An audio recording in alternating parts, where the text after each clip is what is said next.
සුබ සන්ධ්‍යාවක් වේවා සියලු දෙනාටම සයිබර් QS මගින් ඉදිරිපත් කරන නම වෙන වෙබින එක ආරම්භ කිරීමටයි මේ සූදානම. procurement construction first session එක ලෙස procurement strategy දේශන මාලාව ආරම්භ කිරීමට ප්‍රවීණ දේශක සමන් වෙලකිතර මහතාට මා ආරාධනා කර සිටිනවා. අපේ quantity surveying cyber quantity surveying group එකට ස්තුතිවන්ත වෙනවා ඉස්සෙල්ලම. ඊළඟට මේ cyber quantity surveying group එකට මේ lecture එක කරන්න introduce කරපු අපේ බහරෙන් ඉන්න APC candidate කෙනෙක් ඉන්න සුජානි අපි ස්තුතිවන්ත වෙනවා එයාටත් ඒ සම්බන්ධව. එතකොට අද අපි තෝරගත්ත මාතෘකාව තමයි procurement of contracts. මේ මාතෘකාව යටතේ අපි කතා කරනවා සම්පූර්ණ procurement process එක කොහොමද project එකක් පටන් ගත්ත දවසේ ඉඳන් කොහොමද contract එක award කරන දක්වා කොහොමද process එක start වෙන්නේ කියලා. ඉතින් ඊට කලින් මම හැමෝටම ප්‍රාර්ථනා කරනවා ශ්‍රී ලංකාවේ සහ ලෝකේ ඉන්න හැම දෙනෙකුටම සුවදායක කාලයක්. ඊටාම අභියෝගමත් කාලයක අපි ඉන්නේ. It's a very challenging period, but I'm sure that we will be able to overcome all the issues very soon. As requested, this session will be conducted mainly in Sinhala language, but I will try to incorporate English terms actually wherever required. So our subject is procurement of contracts, and today we are going to discuss procurement strategy.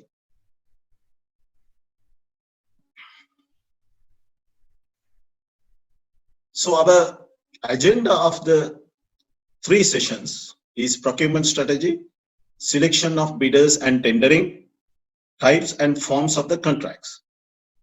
So today, as I said, we are going to discuss the procurement strategy. So before starting, I just want to tell you something. Now today, all of you with me to get some idea. අපි අද මේක කොහොම වෙලා ඉන්නේ යම් කිසි දෙයක් ඉගෙන ගන්න. සමහර විට මම කියා දෙන දේට වඩා දෙයක් ඔබ දන්නවා ඇති. නමුත් අපි යමක් ඉගෙන ගන්නකොට යම් කිසි දෙයක් අපි ස්ථිර වශයෙන්ම අපි දැන ගන්නට ඕනේ. අපි මේ මොකක්ද ඉගෙන ගන්න යන්නේ? ඊළඟට ඇයි අපි ඉගෙන ගන්න? එතකොට මම කරන සියලුම පන්ති වල මම හැමෝටම කියලා දෙන දෙයක් තමයි ඉගෙන ගැනීම කියලා කියන්නේ කවුරු හරි යම් කිසි දෙයකට දීපු නමක් ඉන්ටර්ප්‍රිටේෂන් එකක් අර්ථයක් තේරුම් ගැනීමට ට්‍රේන් වෙන එක නෙමෙයි. ඊට වඩා වෙනස් දෙයක්.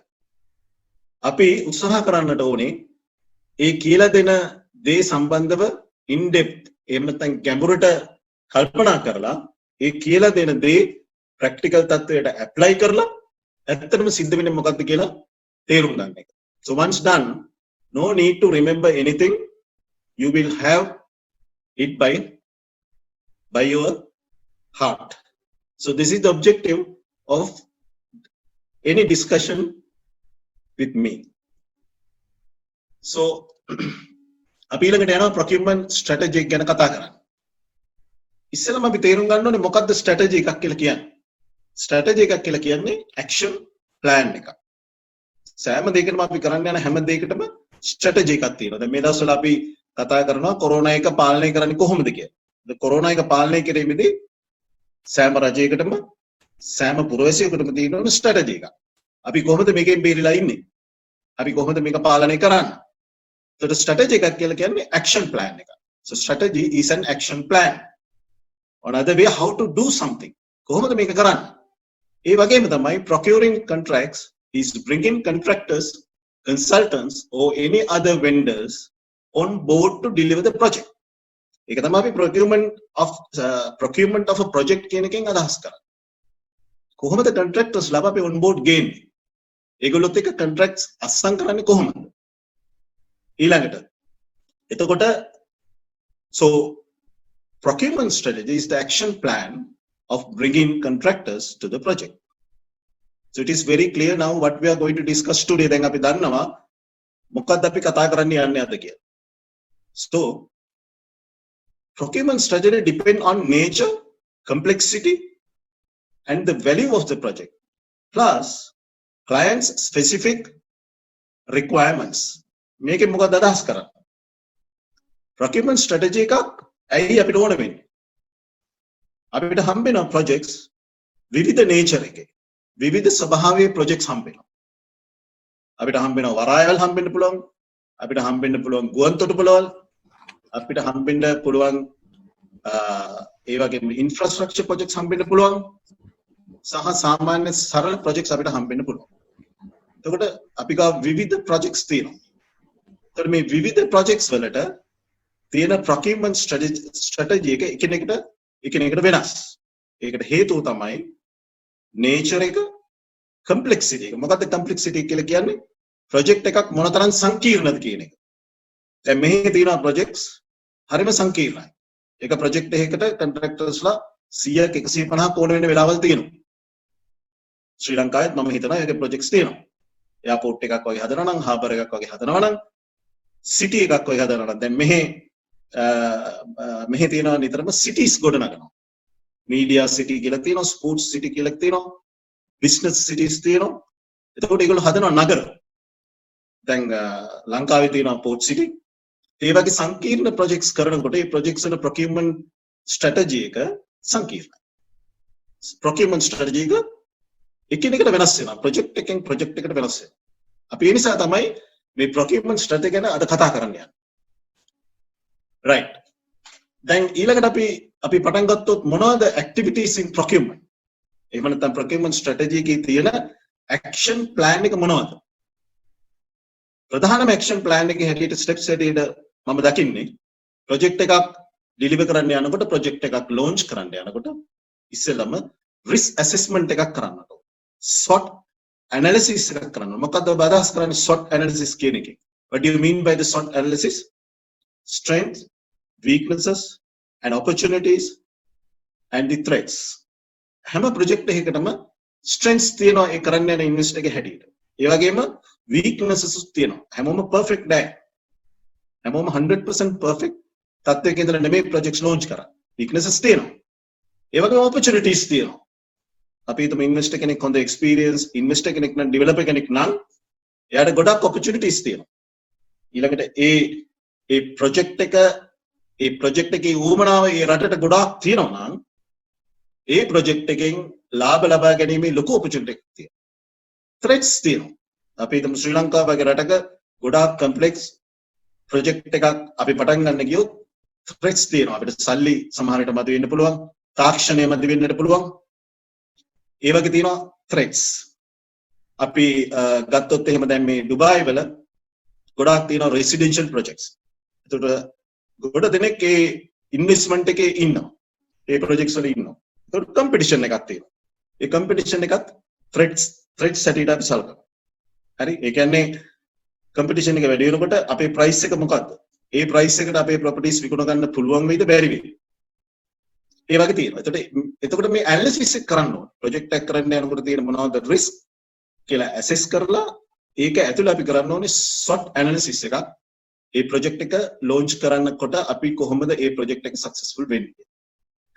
ඊළඟට කරන්න ඕනේ මේ procurement strategy එක establish කරන්න මෙන්න මේ විදිහට තමයි අපි project එකේ procurement එක කරන්නේ ඊට පස්සේ එනවා stage එකක් pre qualification ඔයගොල්ලෝ හැමෝම දන්නවා project එකක් කරනකොට contractors ලා consultants ලා designers ලා අපි නිකන්ම පත් කරන්නේ නැහැ අපි ඒගොල්ලන්ගේ සුසුකම් පරීක්ෂා කරන්නට ඕනේ we have to assess their pre qualifications how they are qualified for the project දැන් ලංකාවේ මම දන්න විදිහට ඉක්ටැඩ් එක මේ වැඩේ කරලා contractors ලා grade කරලා තියෙනවා දැන් මෙහි එහෙම centrally grade කිරිල්ලක් නැහැ නමුත් ඒ ආයතන විසින් pre qualification process එකක් කරනවා එතකොට pre qualification question එකක් යවලා ඒවට answers set ඒවා ගෙන්නගෙන ඊළඟට documents check කරලා තීරණය කරනවා pre qualified contractors ලා මොන projects වලටද සුදුසු කියලා grade 1 2 3 යනවා වගේ ලංකාවේ මෙහි තියෙනවා මිලියන් 500 දක්වා මිලියන් 1000 දක්වා මිලියන් 100ට අඩු මිලියන් 200 500 අතර වගේ තියෙනවා gradients එතකොට pre qualification කරන්න ඕනේ tenders ලා ඊළඟට tendering එක පටන් අරන් tender process එකෙන් පස්සේ tender analysis එකක් කරලා ඊළඟට post tender clarification and negotiations කරලා ඊට පස්සේ contracts form කරලා contracts award කරලා contracts sign කරනවා. එතනින් අපි ඔය කතා කරන pre contract process එක අවසන් වෙනවා. That is the end of the pre contract period. Once signed the contract, so issuance of LOA, letter of acceptance. So that is the process. මේ ක්ලාස් එකේ අපි කරන්න යන්නේ පළවෙනි ස්ටේජ් දෙක කතා කරනවා. risk assessment එක, SWOT analysis එක, ඊළඟට strategy එක කොහොමද අපි establish කරන්නේ ඒ risk assessment එකට අනුව. අපි බලමු මේක කොහොමද වෙන්නේ කියලා. right. දැන් අපි අද discussion එක වෙන්නේ risk assessment on procuring contracts, options in making a strategy. අපි strategy එකක් කියලා action plan එකක් අපි මේ procurement strategy එක establish කරන්න යනකොට අපිට මොන මොන option ද තියෙන්නේ කියලා අපි සාකච්ඡා කරමු. ඊළඟට strengths, weaknesses, opportunities and threats අපි කතා කරමු ඒ options වල. ඊළඟට අපිට තියෙන various procurement paths. අපි තව වචනයක් පාවිච්චි කරනවා working arrangements කියලා. ඔයගොල්ලෝ අහලා තියෙනවා traditional paths තියෙනවා, design build path තියෙනවා, design and develop තියෙනවා, turnkey තියෙනවා. විවිධ working arrangements තියෙනවා. ඒ කියන්නේ working arrangement කියලා කියන්නේ අයිතිකරුවා client සහ contractor අතර තියෙන contractual සම්බන්ධතාවය. ඒකට අපි කියනවා working arrangement කියලා. අපි ඒක ගැන කතා කරමු. අපි various contract types ගැන කතා කරමු. අපි ඇත්තටම contract types ගැන අර forming of contract කියන අපේ අන්තිම session එකේදී විස්තර වශයෙන් කතා කරන හින්දා අද අපි කෙටියෙන් ඒ ගැන කතා කරමු. right. ඒක තමයි අද අපේ උත්සාහය. අපිට පොඩ්ඩක් කාලය ගැන කියන්න බැරි වුණා. අපි පටන් ගන්න plan කළේ 4:00 ලංකාවේ වෙලාවෙන් 6ට ලංකාවේ වෙලාවෙන් රාත්‍රී 8ට අපි මේ session එක ඉවර කරා. පැය භාගයක් තියලා තියෙනවා Q&A වලට. පැයකමාරක් ඇතුළත අපි මේ සාකච්ඡාව අවසන් කරන්න අපි බලාපොරොත්තු වෙන එකට අපේ plan එක. right. හොඳයි. අපි හැමදේම කරන්නේ මම දැන් කතා කරපු විදිහට project එකක procurement එක strategy එක establish කරන්න ඕන වෙන්නේ ඇයි අපිට strategy එකක් ඕනේ? අපිට strategy එකක් ඕනේ අපි කතා කළා projects වල තියෙන විවිධ ස්වරූපය නිසා. එතකොට අපි මේ කතා කරන්නේ මොනවා ගැනද? අපි කතා කරන්නේ risk ගැන. එතකොට construction and developments වල risk ගොඩක් තියෙනවා. මම අහලා තියෙන විදිහට most riskiest business in the world is construction. ඒකට හේතු කීපයක් තියෙනවා. construction එකකට සම්බන්ධ වෙන මිනිස්සු ගන්න බලන්න. project එකකට දැන් මෙහෙනම් සාමාන්‍ය මිලියන් dirhams වලින් කතා කළොත් මිලියන 500ක මිලියන 600ක වගේ projects වල මෙහි මිනිස්සු 3-4000ක් 5000ක් ඒ වගේ වැඩ කරනවා peak එකේ. විශාල මිනිසුන් ප්‍රමාණයක් වැඩ කරනවා. විශාල මුදලක් මේ construction වලට investors-ලා යට කරනවා. එතකොට විශාල ආයෝජනයක් කරනකොට විශාල මිනිසුන් සංඛ්‍යාවක් සමග වැඩ කරමින් projects deliver කරන්න යන එක විශාල risk එකක්. දැන් අපි මේ projects වල වැඩ කරනවා quantity surveys ලා හැටියට. අපි අපේ seat එකේ වාඩි වෙලා අපි අපේ job එක කරනවා අපිට මාසෙන්තිකට පඩි හම්බ වෙනවා. නමුත් investors ලා විශාල risk එකක් ගන්න. contractors ලා විශාල risk එකක් ගන්න. එතකොට අපි කතා කරමු මොනවද මේ projects වල තියෙන risk. ඉස්සෙල්ලාම අපි කතා කරන්න ඕනේ investment risk එක සහ profitability. අද අපි මේක ගැන කතා කරන්නේ නැහැ. මොකද investment එකයි profitability එකේ තියෙන risk එක අපි කතා කරනවා අන්තිම session එකේදී. කොහොමද contractor කෙනෙක් එක්ක මේ risk එක share කරගන්න කියලා. අපි අහලා තියෙනවා contractors ලා invest කරනවා government projects වලට. ඕගොල්ලෝ දන්නවා කොළඹ කටුනායක හදලා තියෙන අධිවේගී මාර්ගය highway එක ඒ වගේ project එකක්. contractor invest කරලා construct කරලා එක කාලයක් ඒ පාර නඩත්තු කරලා ඒකෙන් මුදලක් අරගෙන ඊපස්සේ ඒක ආණ්ඩුවට බාර දෙනවා. ඒ වගේ ක්‍රම තියෙනවා. අපි කතා කරමු ඊළඟට. අද අපි කතා කරන්නේ විශේෂයෙන්ම risk කීපයක් risk තුනක් ගැන. ඒ risk තුන තමයි design risk එක, construction risk එක including safety, ඊළඟට management of design and construction. තව risk තියෙනවා projects වල. infrastructure risk එක, ප්‍රොජෙක්ට් එකක් කරන්න යනකොට ඒ ප්‍රොජෙක්ට් එකට කොහොමද access route තියනවද? ඒ ප්‍රොජෙක්ට් එකට utilities ගන්නෙ කොහොමද? power, water ඒක විශාල රිස්ක් එකක්. ඒ රිස්ක් එක කොහොමද අපි රිස්ක් එක මැනේජ් කරන්නේ කොහොමද? ඊළඟට මේ සියලුම රිස්ක් ටික අපි ඔබ්ජෙක්ටිව්ස් හැටියට ගත්තොත් ප්‍රොජෙක්ට් එකක අපිට බෙදන්න පුළුවන් cost, time and quality කියන ප්‍රධාන ඔබ්ජෙක්ටිව්ස් තුනට. මේක මේ cost, time and quality කියන එක බලපාන්නේ client ගේ intention එකේ හැටියට. සමහර clients ට ඉක්මනින් project එක අවසන් කරන්න ඕනේ. එයා quality එකත් බලාපොරොත්තු වෙනවා. හැබැයි එයා cost එක ගැන ඒ තරම් හිතන්නේ නැහැ. සමහර clients ලා ඉන්න cost and quality දෙකම ඉතාම තදින් බලාපොරොත්තු වෙනවා. time එකත් එයාට අවශ්‍යයි. විශේෂයෙන් දුබායි, Middle East, Gulf countries වල ගොඩක් projects fast track විශාල තරඟයක් තියෙනවා. ඉක්මනින් projects deliver කරන්න උත්සාහ කරනවා. එම නිසා cost කියන එක කෙසේ වෙතත් time කියන එක සම්බන්ධව Gulf countries වල investors ලා ඉතාම උනන්දුයි. ඒ නිසා මෙහි තියෙන සියලුම projects fast track. හැබැයි ඒ වගේම competition එකක් දැන් වැඩි. ඒ නිසා cost එකටත් සෑහෙන බලපෑමක් තියෙනවා. ඇත්තටම quantity surveys ලා හැටියට quantity surveying professionals ලා මෙහි ඉන්නේ cost එක manage කරන්න, cost එක පාලනය කරන්න. fast track වෙනකොට තියෙන risk වැඩි වෙනවා. එම නිසා quantity surveys ලගේ cost managers ලගේ cost controllers ලගේ requirement එකත් වැඩි වෙනවා. fast track වෙන්න. right? quality එකත් maintain කරන්න බලනවා. මොකද මේ කලාපයන් උත්සාහ කරනවා ලෝකයේ ඉහළම quality සහිත ඉහළම design සහිත projects deliver කරන්න.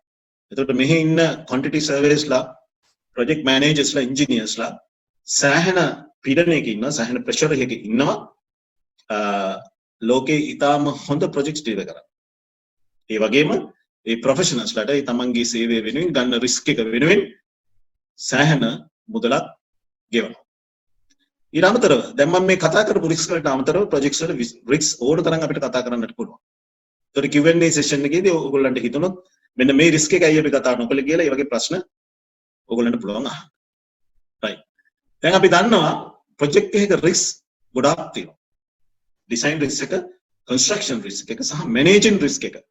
අපි මේ තුන සම්බන්ධ කරලා අපි බලමු procurement strategy ගැන කතා කරමු. right. දැන් ඇයි අපි contracts වලට contract agreement sign කරන්නේ? මොකද්ද හේතුව? අපි contract sign කරන්නේ යම්කිසි හේතුවක් තියෙනවා. ඇයි අපිට අපේ building එකම හදාගන්න බැරි? කාටවත් දෙන්න මොකටද? අපි ඒක කරන්නේ යම්කිසි හේතුවකට. මොකක්ද ඒ හේතුව? මේ construction project එකේ තියෙන risk එක share කරගන්න. employer එහෙම නැත්නම් අපි කියනවා client ඕනේ මේ project එක construct කරලා develop කරලා project එක ඉවර කරන්න තියෙන risk එක contract එකත් එක්ක share කරගන්න. ඒක තමයි contract agreements වල objective එක. සියලුම procurement strategies වල objective එක තමයි risk එක share කරන එක. මේ risk එක share කරන එක අපි කතා කළොත් risk management ගැන අවදානම කල්පනාකරණය කරන්නේ කොහොමද? දැන් කොරෝනා සම්බන්ධව තියෙන අවදානම කොහොමද කල්පනාකරණය කරන්නේ?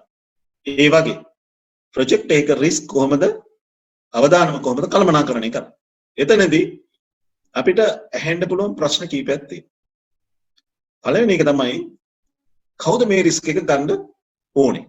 Who will take the risk? That is the first question. කොයි risk එක කවුද ගන්න? ඒක ඊටාම වැදගත්. ඊළඟට එනවා ප්‍රශ්නයක් risk එක mitigate කරන්න බැරිද? අඩු කරන්න බැරිද? ඔව් risk එක mitigate කරන්න පුළුවන්. කොහොමද mitigate කරන්නේ? ඒක risk management එකේ තව part එකක්. සමහරව අහන්න පුළුවන් ඇයි ඔය risk එක ගන්නෙ? ඇයි ඔය risk එක තව කෙනෙකුට share කරන්නේ? Why can't we avoid? Is there any possibility to avoid the risk? Yes, we can. But we cannot avoid the risk without building. We have to build. So certain risks we can avoid. ඊළඟ question එක තමයි දැන් අපි මේ ඔක්කොම කතා කරන්නේ client point of view. developer ගේ පැත්තේ ඉඳන් දැන් මේ කතා කරන්නේ. අපි මේ procurement strategy එක establish කරන්න යන්නේ developer ගේ පැත්තේ, client ගේ පැත්තේ, අයිතිකාරයාගේ පැත්තේ ඉඳන්. එතකොට ඊළඟ ප්‍රශ්නේ තමයි client මොනතරම් දුරට මේ risk එක ගන්න පුළුවන්? ඇයි client ඔක්කොම risk ගන්න බැරි? කොච්චර දුරට ගන්න පුළුවන්? මොන risk ද client ගන්නේ? මොන risk ද එයා contract එකට pass කරන්නේ? එහෙම නැත්නම් contract එක share කරගන්නේ මොන risk එකද? කියලා අපි කතා කරමු. ඊළඟට කාත් එක්කද මේ risk එක share කරගන්නේ? ඒ risk එක share කරගන්න පුද්ගලයාට මේ project එක කරලා නිසියාකාරව deliver කරන්න ශක්තිය තියෙන්නට ඕනේ. අපි වැරදි පුද්ගලෙක් හෝ වැරදි සමාගමක් තෝරාගත්තොත් අපිත් එක්ක risk එක share කරගන්න project එක fail වෙනවා. ඒ නිසා අපි මේ කතා කරන procurement strategy එක tendering කොටින්ම selection of contractors කියන එක ඉතාම වැදගත්.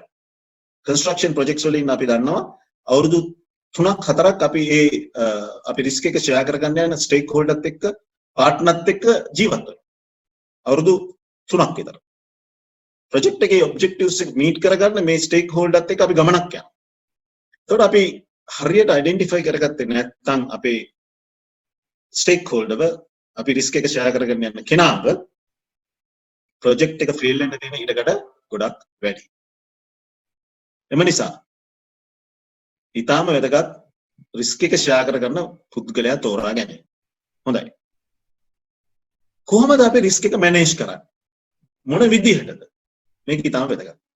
කොහොමද අපි action plan එකක් හදාගන්නේ මේ construction එකේ තියෙන risk එක manage කරන්න? right. මේ ඔක්කොම ඉවර වෙලා අපිට මේ risk share කරගන්න අපි risk mitigate කරනවා, risk avoid කරනවා, risk ගන්නවා. මේ ඔක්කොම කරනවා. හැබැයි මේ හැම දෙයකටම price එකක් තියෙනවා. කිසිම කෙනෙක් risk එකක් ගන්නෙ නැහැ price එකක් නැතුව. ඒතකොට contractor තමන්ගේ risk එක තමන් යම් කිසි risk එකක් ගන්න මේ project එකේ තමන්ට ඒකට මුදලක් ලැබෙන නිසා තමන්ට price එකක් හම්බෙන හින්දා. ඒ නිසා risk assessment වල එක stage එකක්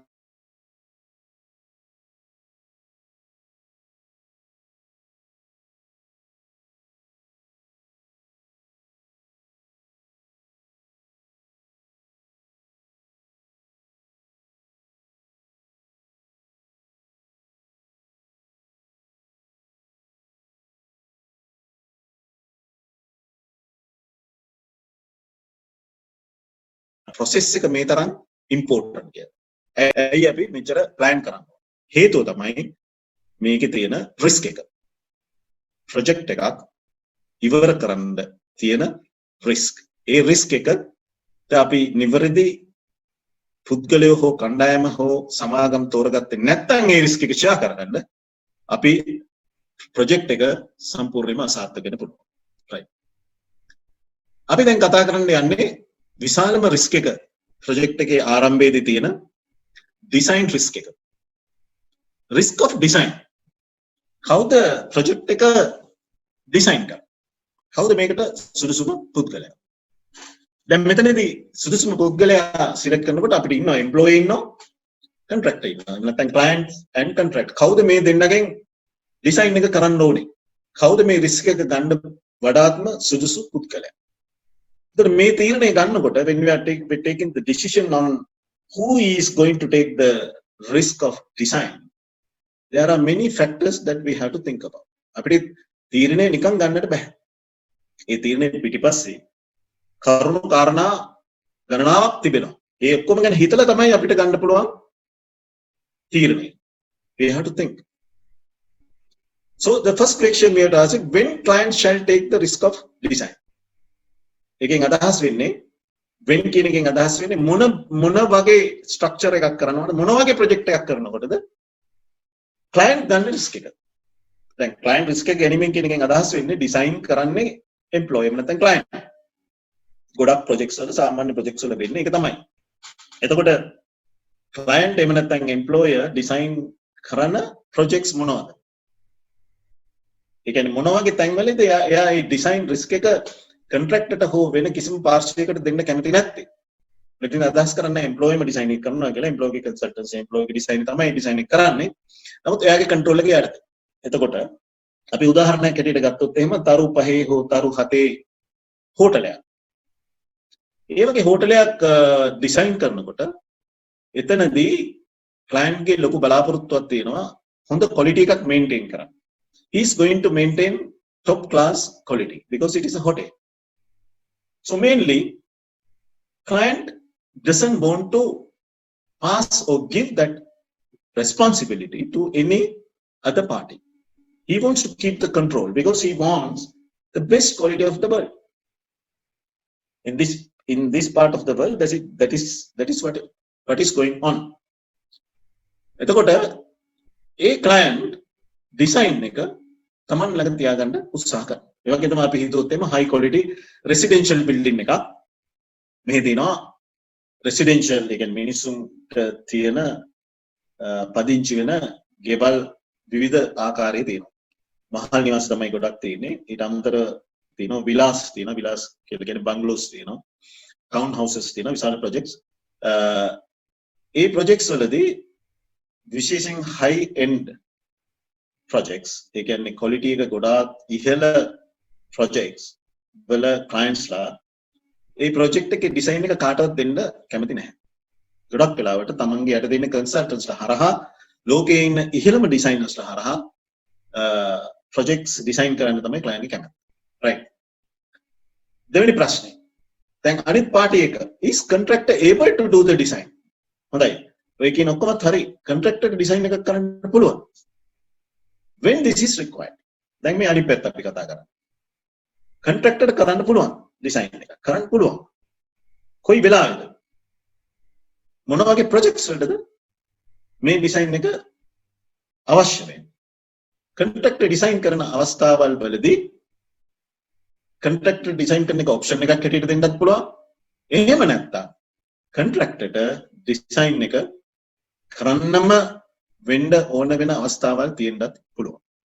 උදාහරණයක් හැටියට sewage treatment plant එකක්, power house එකක්, workshop එකක්. මේක කරන්නට පුළුවන් සහ කළ යුතු හොඳම පුද්ගලයා හැටියට සලකන්නේ experienced specialized contractor. sewage treatment plant එකක අපි බලාපොරොත්තු වෙන්නේ නැහැ. නිතර මිනිස්සු ගැවසෙන අපි හිතුවත් හෝටලයක් වගේ එකක finishes එහෙම බලාපොරොත්තු වෙන්නේ නැහැ අපි sewage treatment plant එකේ. එහෙම දෙයක් අපි බලාපොරොත්තු වෙන්නේ නැහැ.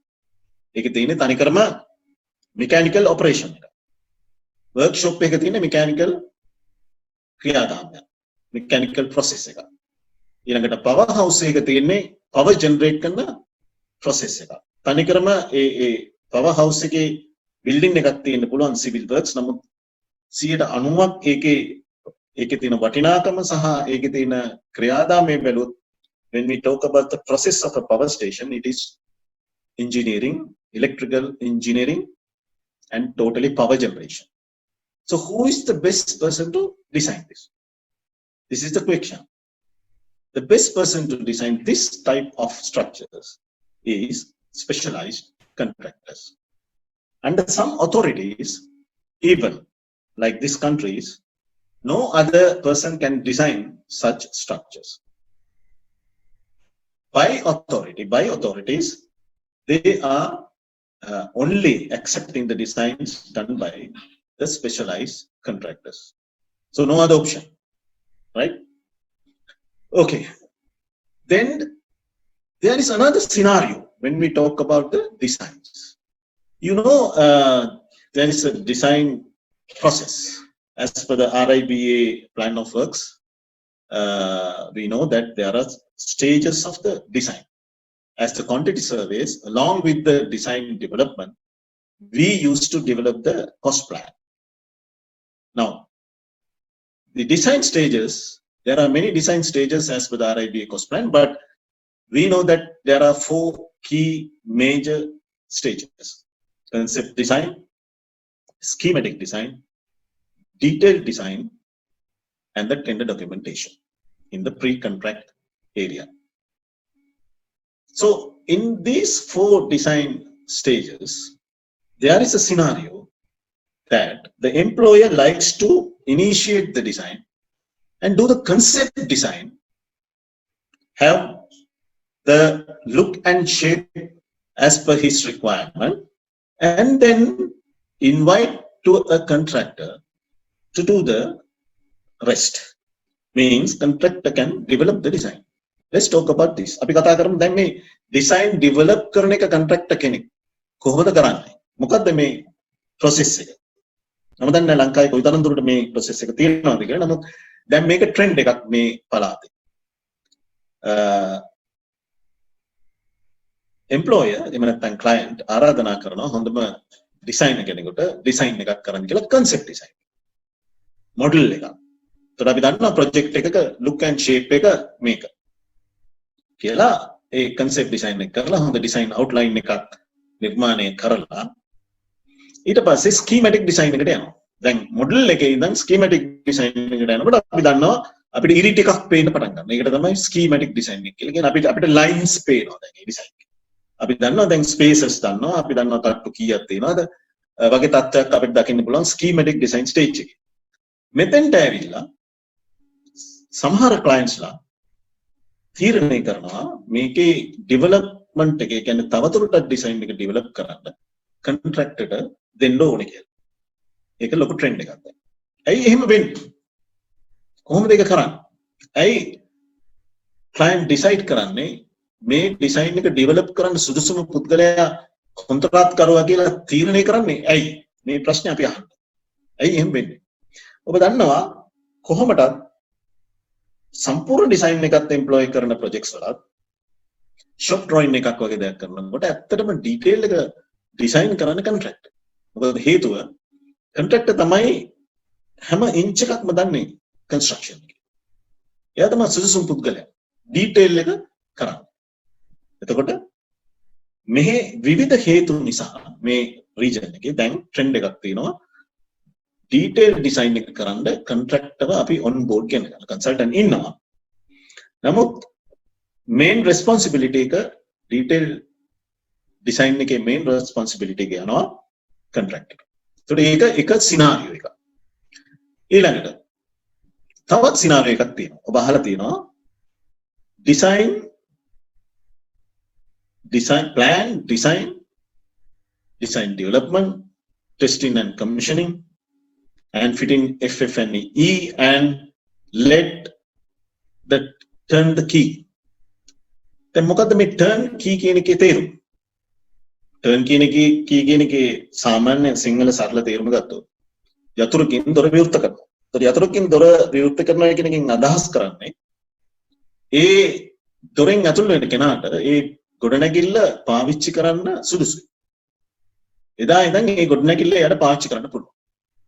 අපි උදාහරණයක් ඇටියට ගත්තොත් මෙහි තියෙන රෙසිඩෙන්ෂල් බිල්ඩින් එකක් ඔයගොල්ලන්ගේ ගෙයක් ගත්තොත් එහෙම දැන් කොන්ත්‍රාත්කරුවා ගේ හදලා බාර දීලා යනවා. යතුරු දෙනවා ඇති. නමුත් ඔබට පදිංචි වෙන්න බෑ ගෙදර. ඒ ගෙදරට අවශ්‍ය වෙන ඔබට පදිංචි වෙන්න විවිධ දේවල්. ඔබට ෆර්නිචර් ඕනේ. නේද? ලී බඩු, ගෘහ භාණ්ඩ ඕනේ. washing machine එක ඕනේ, ෆ්‍රිජ් එක ඕනේ, ලයිට් ෆිටින්ග්ස් ටික ඕනේ. විවිධ දේවල් ඕනේ. මේ ටික නැතුව ඔබට පදිංචි වෙන්න බෑ. ඔබට දොර අරගෙන යන්න පුළුවන් නමුත් පදිංචි වෙන්න බෑ. ඒතකොට ටර්න් කී වුණාට ඒක තේරුමක් නැහැ. ඒතකොට ප්‍රොජෙක්ට්ස් තියෙනවා කොන්ට්‍රැක්ටර් විසින් සියලුම දේ කරලා ඒ ගොඩනැගිල්ල පාවිච්චිය සඳහා සුදුසු තත්ත්වයටපත් කරලා යතුරු බාර දෙන බිල්ඩින්ග්ස්. අපි ඒකට කියනවා ටර්න් කී. අපි තව දුරටත් ඉගෙන ගන්නවා EPC turn key projects. engineering, procurement, construction and turnkey. අපි මේවා අර තුන්වෙනි සෙක්ෂන් එකේදී අපි in detail කතා කරමු විවිධ contracts වර්ග ගැන කතා කරමු. ඊළඟට අපි කතා කරන්න ඕන දැන් අපිට දැන් විවිධ option අපි දැන් හතරක් විතර කතා කරමු. මේ හතරේ design risk එක සම්බන්ධව මේ තියෙන විවිධ option වලදී තියෙන advantages සහ disadvantages මොනවද? මේ අපි කතා කරන්න ඕනේ. මොකද මේ option අපි procurement strategy එක හැටියට project එකකට දාන්න යනකොට අපි දැනගන්න ඕනේ මේකේ තියෙන වාසි සහ අවාසි එක ඔප්ෂන්. උදාහරණයක් ඇටියට quantity surveys ලා commercial manager වගේ position එකකට ලං වෙනකොට ඒගොල්ලන්ට සිද්ධ වෙනවා employers ට clients ට recommend කරන්න procurement path එක working arrangement එක recommend කරන්න. quantity surveyor හැමදාම quantity surveyor කෙනෙක් හැටියට ඉන්න අවශ්‍ය නැහැ. quantity surveyor advisor කෙනෙක් තත්ත්වයට එනවා. ඒක අපි බලාපොරොත්තු වෙනවා. එතකොට advisor කෙනෙක් තත්ත්වයට එනකොට එයාට advice එකක් දෙන්න පුළුවන් වෙන්න ඕනේ. මේ අලුතෙන් ආරම්භ කරන්න යන project එකේ procurement path එක මොකක්ද? මම quantity surveyor කෙනෙක් හැටියට commercial advisor කෙනෙක් හැටියට මම client advice කරන්න යනවා. හොඳයි මේකට අපි design build කරන එක හොඳයි. එහෙම නැත්නම් design develop කරන එක. හැබැයි ඒ advice එක දෙන්න ඕනේ හේතුවක් ඇතුව. අපි කියනවා reason advice කියලා. අපිට නිකන් advice එකක් දෙන්න බෑ. මම යෝජනා කරන traditional path. එතකොට client අහන ප්‍රශ්නේ තමයි ඇයි design build නොවෙන්නේ? එහෙම නැත්නම් මම කියන turnkey. එතකොට client අහනවා ඇයි turnkey? ඒ නිසා අපි professional advisors ලා හැටියට අපේ ජීවිතයේ යම් කිසි දවසක අපි ඒ තත්ත්වයට ළඟා වෙනවා. එතෙන් යන්න ඕනේ හැම quantity surveyor කෙනෙක්ම. එතකොට අපි ඉතින් දැනගන්නට ඕනේ මේ ප්‍රශ්නට උත්තර දෙන්න.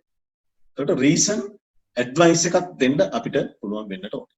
අපි කතා කරමු ඒ reason advice එක ඇතුලේ අපි දෙන්න ඕනේ හැම option එකකම හැම procurement path එකකම තියෙන advantages මොනවද? disadvantages මොනවද කියලා.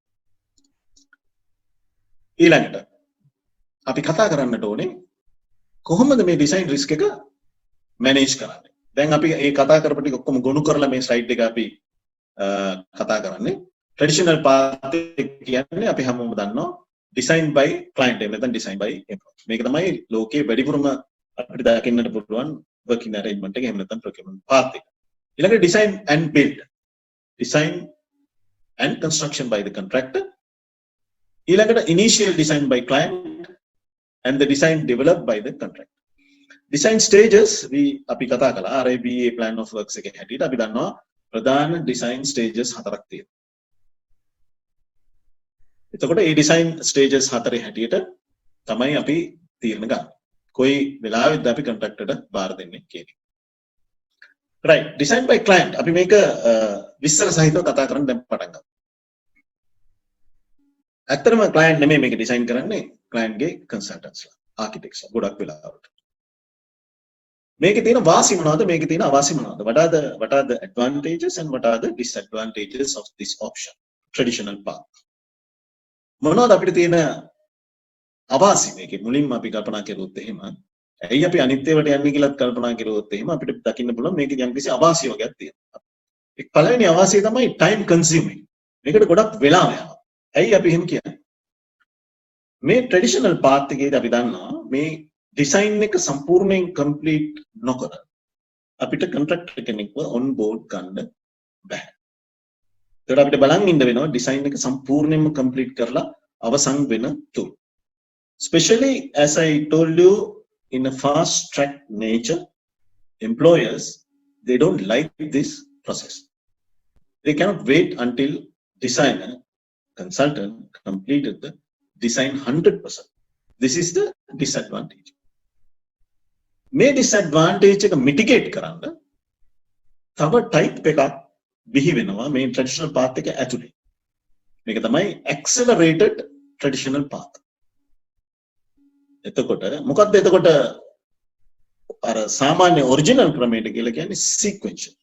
Sequential කියලා කියන්නේ එකක් ඉවර වෙලා අනිත් එක පටන් ගන්නවා.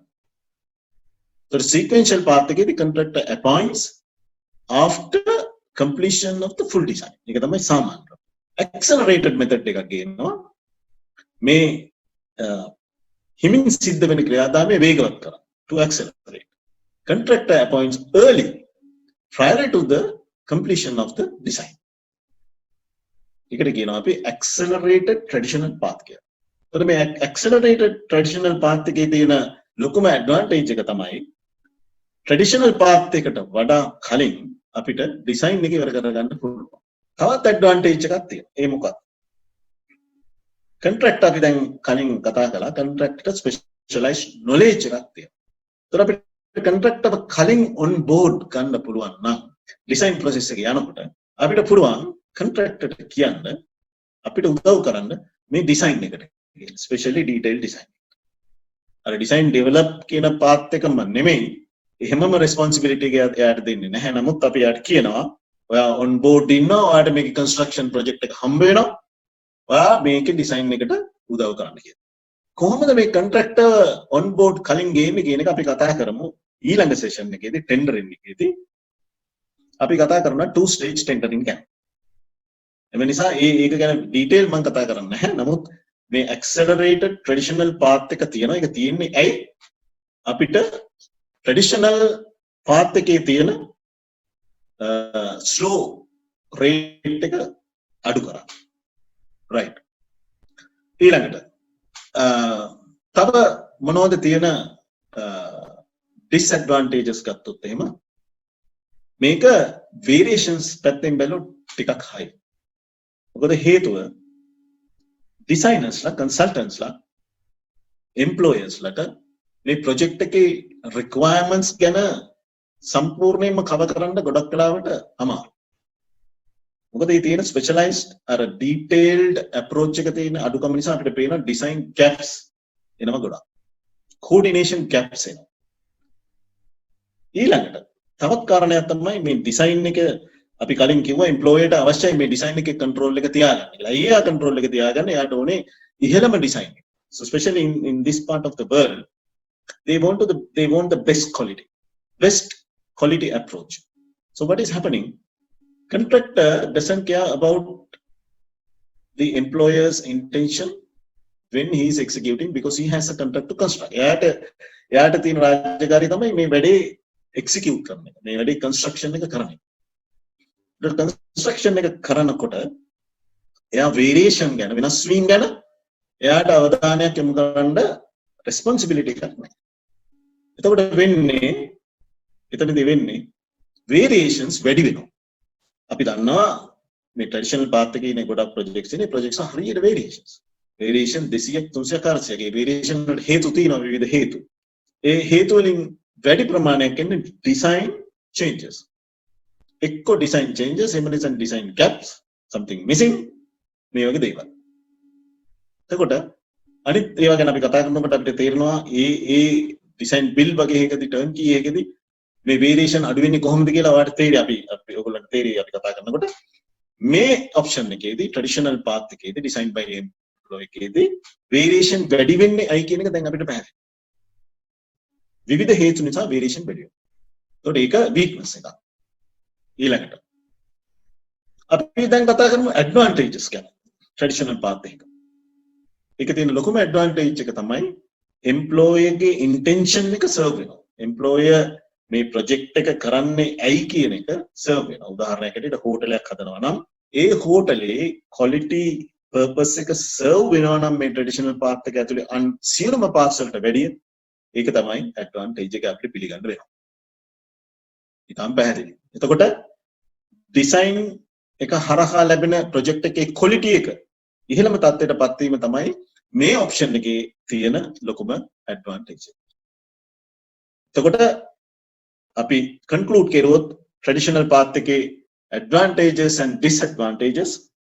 Advantages quality එකේ fully controlled by employer so he can achieve his original intention of the level of the quality.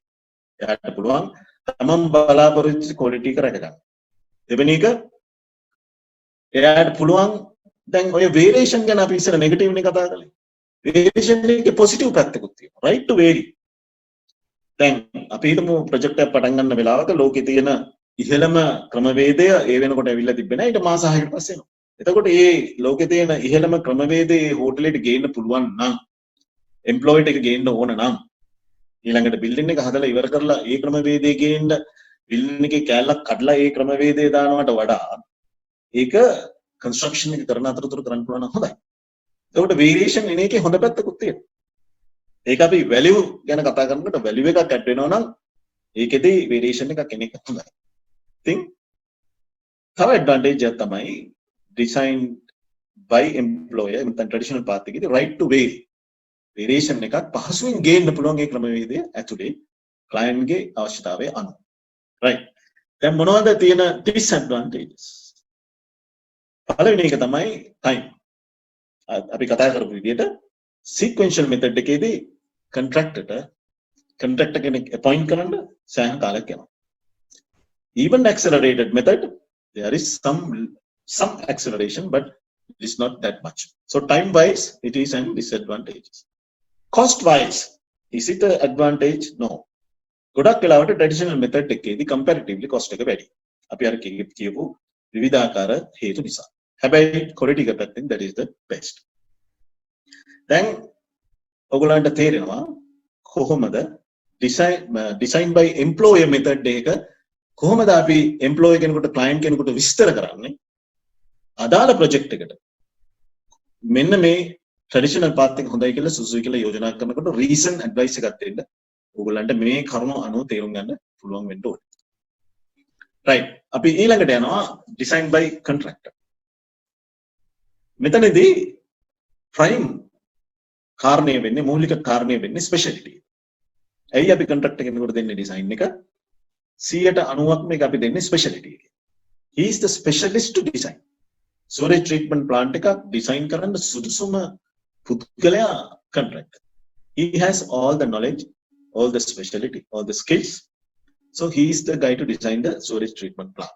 Same way, අපි කතා කළා power stations, ඒ වගේ special structures. සමහරට harbors, airports, terminals, there are many special structures, systems that contractor should design. Contractor තමයි හොඳම පුද්ගලයා ඒව design කරන්නේ. සමහර විට මම කලින් කියපු විදිහට සමහර authorities ඒ කියන්නේ රජයේ සැලසුම් අනුමත කරන ආයතන පිළිගන්නේ ඒ විශේෂ කොන්ත්‍රාත්කරුවන්ගේ ඩිසයින්ස් පමණයි. ඒගොල්ලෝ ඒ තරම්ම ඒ සඳහා සුසුකම් ලබන පුද්ගලයෙක්. Contractor is the best to design and sometimes he is the authorized person. ඊළඟට දැන් time එක ගැන කතා කළා අපි traditional path එකේදී traditional path එක slow. ඒක disadvantage. Design build path එකේදී අපි ලොකු advantage එකකට යනවා අපිට quickly වැඩේ පටන් ගන්න පුළුවන්. ඒ හේතු අපි ගනුදෙනු කරන්නේ එක පුද්ගලයෙක් එක්ක.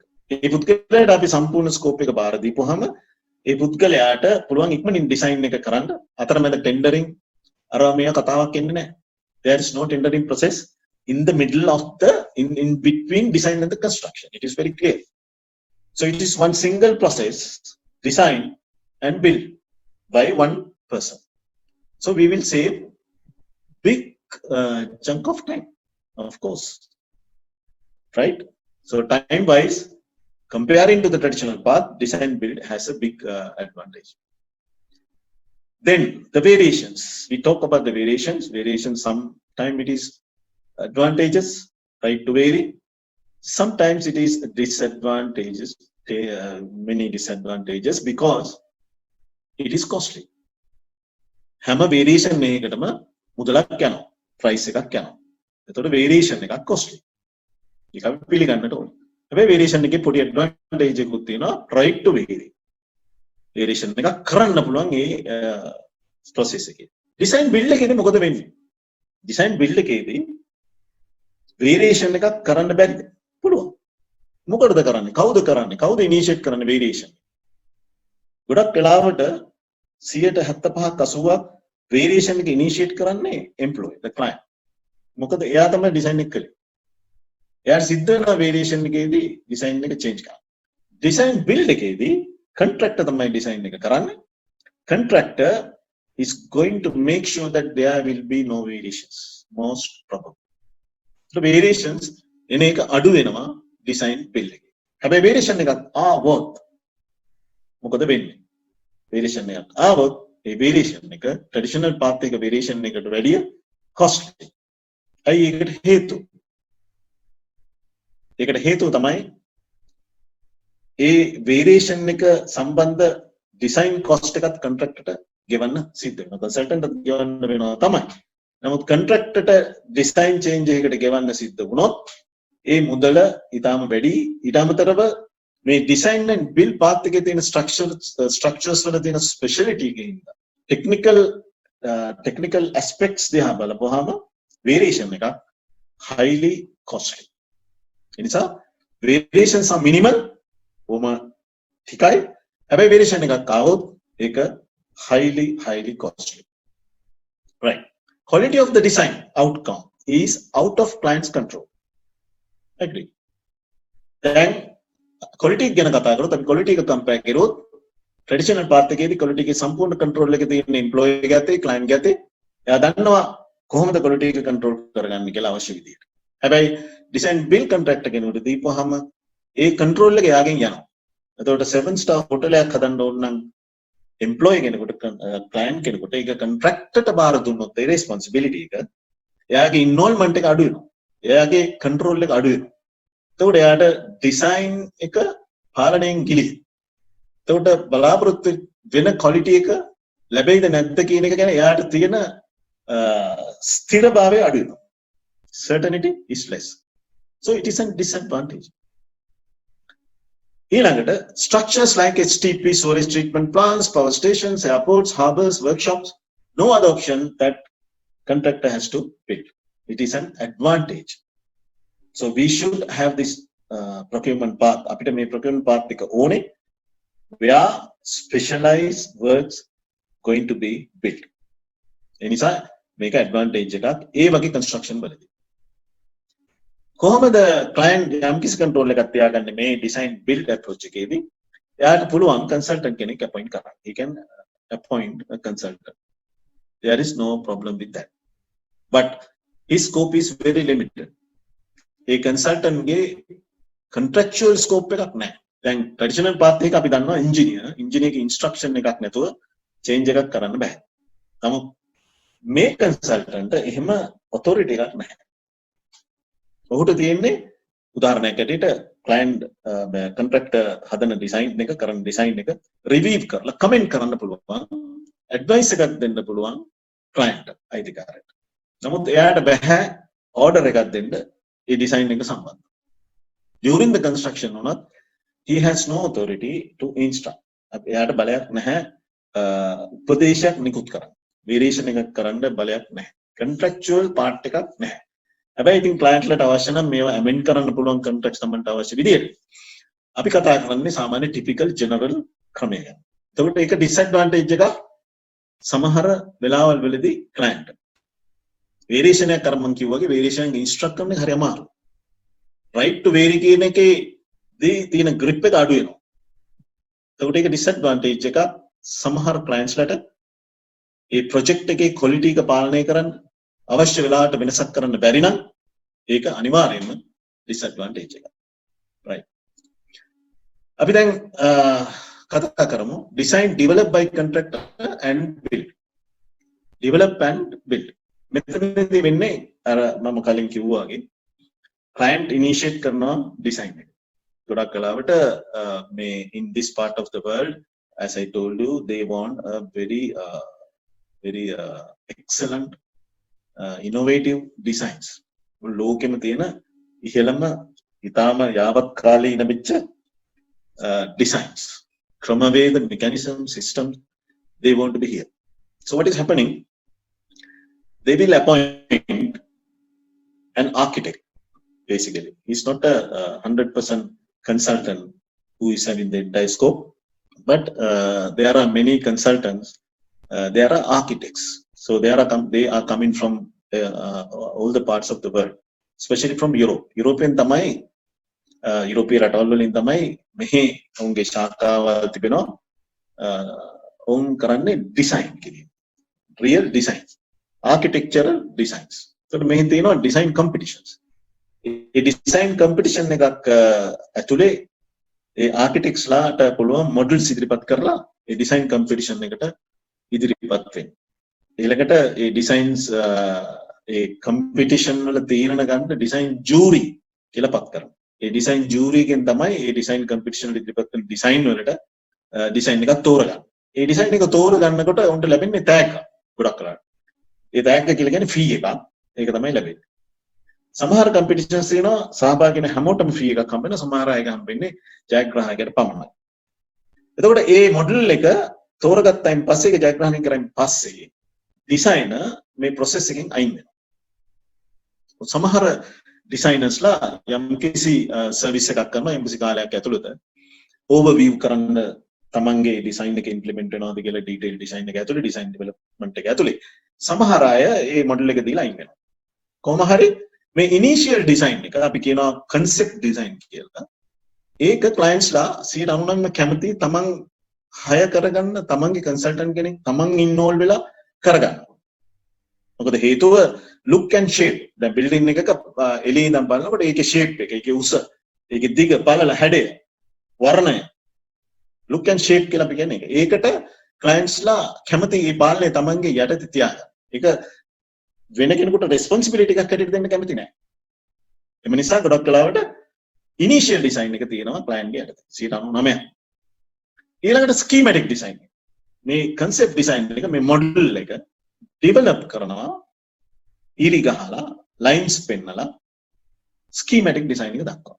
මෙතනත් employee කැමති තමන්ගේ පාලනයට මේක තියාගන්න. මොකද commercial පැත්ත ගොඩක් වෙලාවට reflect වෙන්නේ මෙතනදී.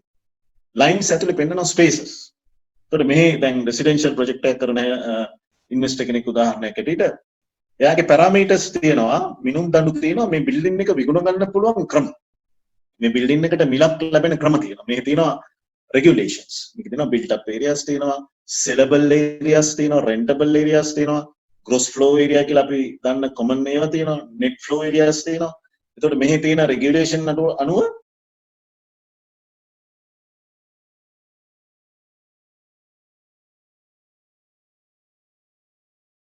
areas. මේ common areas වල එක්තරා percentage එකක් තමයි විකුණන්නේ. සමහර ඒවා ඒක විකුණන්න බෑ. ඒකට net sellable area කියලා එකක්. ඉතින් මේ කරුණු නිසා schematic design එක අර ඉරි ඇඳලා spaces වෙන වෙන තැනට එනකන් design එකේ පාලනය තියාගන්න මෙහි ඉන්න clients ලා කැමති. ඒගොල්ලෝ උත්සාහයක් තියෙනවා එතෙන්ට වෙනකන් ඉන්න. ඊට පස්සේ ඔවුන් කල්පනා කරනවා මේ schematic design එක develop කරන්න detail design එක දක්වා contractor කෙනෙක්ව ගේන්න පුළුවන් නම් හොඳයි. ඇයි එහෙම හිතන්නේ? අපි දැන් කතා කරා ඒක. contractor කෙනෙකුට specialized knowledge එකක් තියෙනවා. මේ detail design එක කරනකොට project එකට value එකක් තියෙනවා. He can add values. How he add values? A value කියන එකේ අදහස මොකක්ද? අපි දන්නවා cost තියෙනවා, price තියෙනවා, value තියෙනවා. මේ තුනේ වෙනස මේ තුනේ විශාල වෙනසක් තියෙනවා. cost එක කියලා කියන්නේ cost එක. ඒ යන වියදම. price එක කියන්නේ මොකක්ද? price එක කියලා කියන්නේ building එක cost එකක් දරලා ඒ building එක මිල කරන්න පුළුවන් දාන price එක. ඒක පැහැදිලි. එතකොට value එක කියන්නේ හාත්පසින්ම වෙනස් දෙයක්. value එක අපිට මුදලකින් මනින්න බෑ. උදාහරණයක් හැටියට building එකකට AC system එකක් හයි කරන්න ඕනේ අවුරුදු 25ක් දුවන්න රිප්ලේස් නොකර. හැබැයි ඒක හරි කොස්ට්. අවුරුදු 25ක් දුවන්න ඒක පුළුවන් හයි කරන්න. අද කොස්ට් එක ගොඩක් වැඩි. හැබැයි තව AC system එකක් තියෙන්නට පුළුවන් අවුරුදු 10යි දුවන්නේ අද කොස්ට් එක අඩුයි.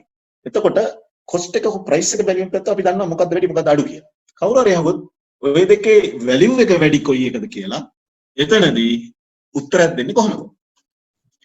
අපි හිතමු බිල්ඩින් එකක් හදන්නේ කවුරු හරි කුලියට දෙන්න කියලා. ඒ කුලියට දෙන්න නම් ඒ බිල්ඩින් එක අවුරුදු අඩුම ගානේ අවුරුදු 50ක් කුලියට දෙන්න. මේ මිනිස්සු බලාපොරොත්තු වෙනවා තමයි යට කරන මුදල හොයාගන්න. එතකොට අවුරුදු 50 ඇතුළත අර ලාභ AC සිස්ටම් එක 4 පාරක් රීප්ලේස් කරන්න වෙනවා.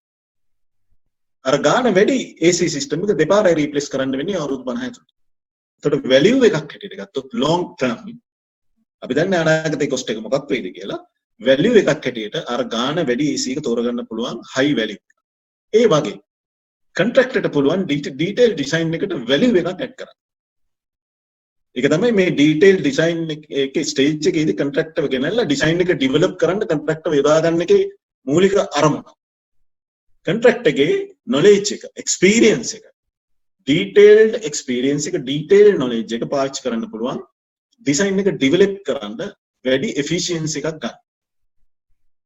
වැඩිපුර effectively design එක කරන්න. වැඩිපුර effectively design එක කරපුවාම විවිධ පැතිවල වාසි තියෙනවා. අනාගතයේදී construction එකේදී variation අඩු වෙනවා. හේතුව මේ design එක develop කරනකොට contractor හොයා ගන්නවා හැම තැනම කොහොමද gaps වහන්නේ කියලා. ඔහුට පේනවා. ඔහු තමයි most experienced person to identify the design gap. එයා දන්නා මේක හදන්න ගියාම මෙන්න මේ ප්‍රශ්නේ මතුවෙනවා. ඒක කන්සල්ටන්ට් අහුවෙන්න නොවෙන්නත් පුළුවන් අහුවෙන්නත් පුළුවන්. එතකොට සේවින් එකක් කොන්ට්‍රැක්ටර් කෙනෙකුට දෙන්න පුළුවන් මේ ඩීටේල් ඩිසයින් එකේදී කොන්ට්‍රැක්ටර් effectively involve වෙනව නම්. එම නිසා මම කිව්වා වගේ මේ ස්ලයිඩ් එකේ මම අන්තිමට දාලා තියෙනවා මේක මේ රීජන් එකේ දැන් ට්‍රෙන්ඩ් එකක්. මෙහි ඉන්න ඩෙවලොපර්ස්ලා ගොඩක් කොන්ට්‍රැක්ටර්ස්ලා කියනවා අපි ඔයාව ගන්නවා කලින් ඩිසයින් එක ඉවරෙන්න කලින් ඔයාට මේ ඩිසයින් එක ඩෙවලොප් කරන්න සිද්ධ වෙනවා කියලා. right. Contractors experience specialist knowledge will be incorporated. මම දැන් කිව්වා වගේ. less variations නම් less cost. less variations නම් time එකට මොකද වෙන්නේ? අනිවාර්යයෙන්ම less variation නම් time එක save වෙනවා. හේතුව අපි දන්නවා variations වලට ගියාම සමහර වැඩ disturb වෙනවා. සමහර වැඩ මග නතර වෙනවා. සමහර වැඩ postpone වෙනවා. එතකොට අනිවාර්යයෙන්ම delays තමයි අපිට එන්නේ. Disruptions තමයි අපිට එන්නේ. එම නිසා less variation because contractor involvement resolve the design gaps problems, so less time, less cost also definitely because the value එක පැත්තෙන් බලනකොට value එක increase කරනකොට cost එක අඩු කරගන්න පුළුවන් effectively. හැබැයි මේකේ තියෙන disadvantage එක මොකක්ද? දැන් contractor කෙනෙක් කෙටකොට design එක develop කරලා build කරන්න දෙනකොට වෙන්නේ detail design එකකදී competitive bid එකක් කරනවට වැඩිය අඩුවෙන් තමයි competition එකක් තියෙන්නේ. ඒ කියන්නේ තරඟකාරීත්වය තියෙන්නේ අඩුවෙන්. දැන් සමහර two stage tendering වලදී අපි දන්නවා second stage එකේදී අපි tender එකක් කරනවා. නමුත් එළියේ ඉන්න bidders ලා contractors දන්නවා ඇතුළේ කෙනෙක් ඉන්නවා already. Somebody is inside already. ඒතකොට එයා දන්නවා මට මේ bid එක ලැබෙන්න තියෙන chance එක අඩුයි. ඒතකොට එයාගේ තීරණය තමයි relationship එක තියාගන්න සමහර විට වැඩිපුර price කරනවා. එහෙම නැත්නම් කියනවා sorry මම busy මේ දවස්වල මට price කරන්න බෑ. එම්ම නිසා එකෙන් වෙන්නේ competition එක අඩු වෙනවා. ඒකට contractor කෙනෙක් detail design එකට on board ගෙන්නනවා නම් කලින් ඒකේ තියෙන ලොකුම disadvantage එක තමයි competitiveness එක අඩු වෙනවා. right. දැන් අපි කතා කරමු turnkey contracts ගැන. turnkey contracts අපි in detail කතා කරමු last section එකේදී ඒකේ තියෙන technical parts එක කොහොමද වෙන්නේ. නමුත් අද මේ procurement strategy එක හදාගන්න comparison එකක් කරන තත්ත්වයට කතා කළොත් turnkey contract එකක් කියලා කියන්නේ testing, commissioning, procurement, engineering, construction, everything, and you turn the key and go inside and use the building. ඔයා යතුරු අරගෙන ගිහිල්ලා පදිංචි වෙන්න හැමදේම ලෑස්ති සිංහලෙන්. ඒක design build එකට වඩා වෙනස්, design by employee එකට වඩා වෙනස්, design and develop එකට වඩා වෙනස්. හැබැයි ඒ turnkey projects එන වෙලාවල් තියෙන සමහර ඒවා specialized projects, it should be turnkey. එහෙම වෙලාවල් තියෙනවා. එහෙම නැත්නම් හෝටලයක් උනත් turnkey කරන්න පුළුවන්. FF&E සහිතව මට මේ බිල්ඩින් එක බාර දෙන්න. එහෙම කරන්න පුළුවන්. client ගේ risk එක. දැන් අපි කතා කළේ මේ හැමදේම මේ procurement strategy එක හදන්නේ risk එක share කරගන්න. employee ට දරන්න බැරි risk එක සුදුසු පුද්ගලයෙකුට මාරු කරන්න. මාරු කරලා ඒ price එක යට ගෙවලා project එක successful කරන්න. ඒක client මෙතන තියෙන risk එක මොකක්ද? risk එක හරිම අඩුයි. එතකොට මොකක්ද client එක තියෙන responsibility මේක ඇතුලේ?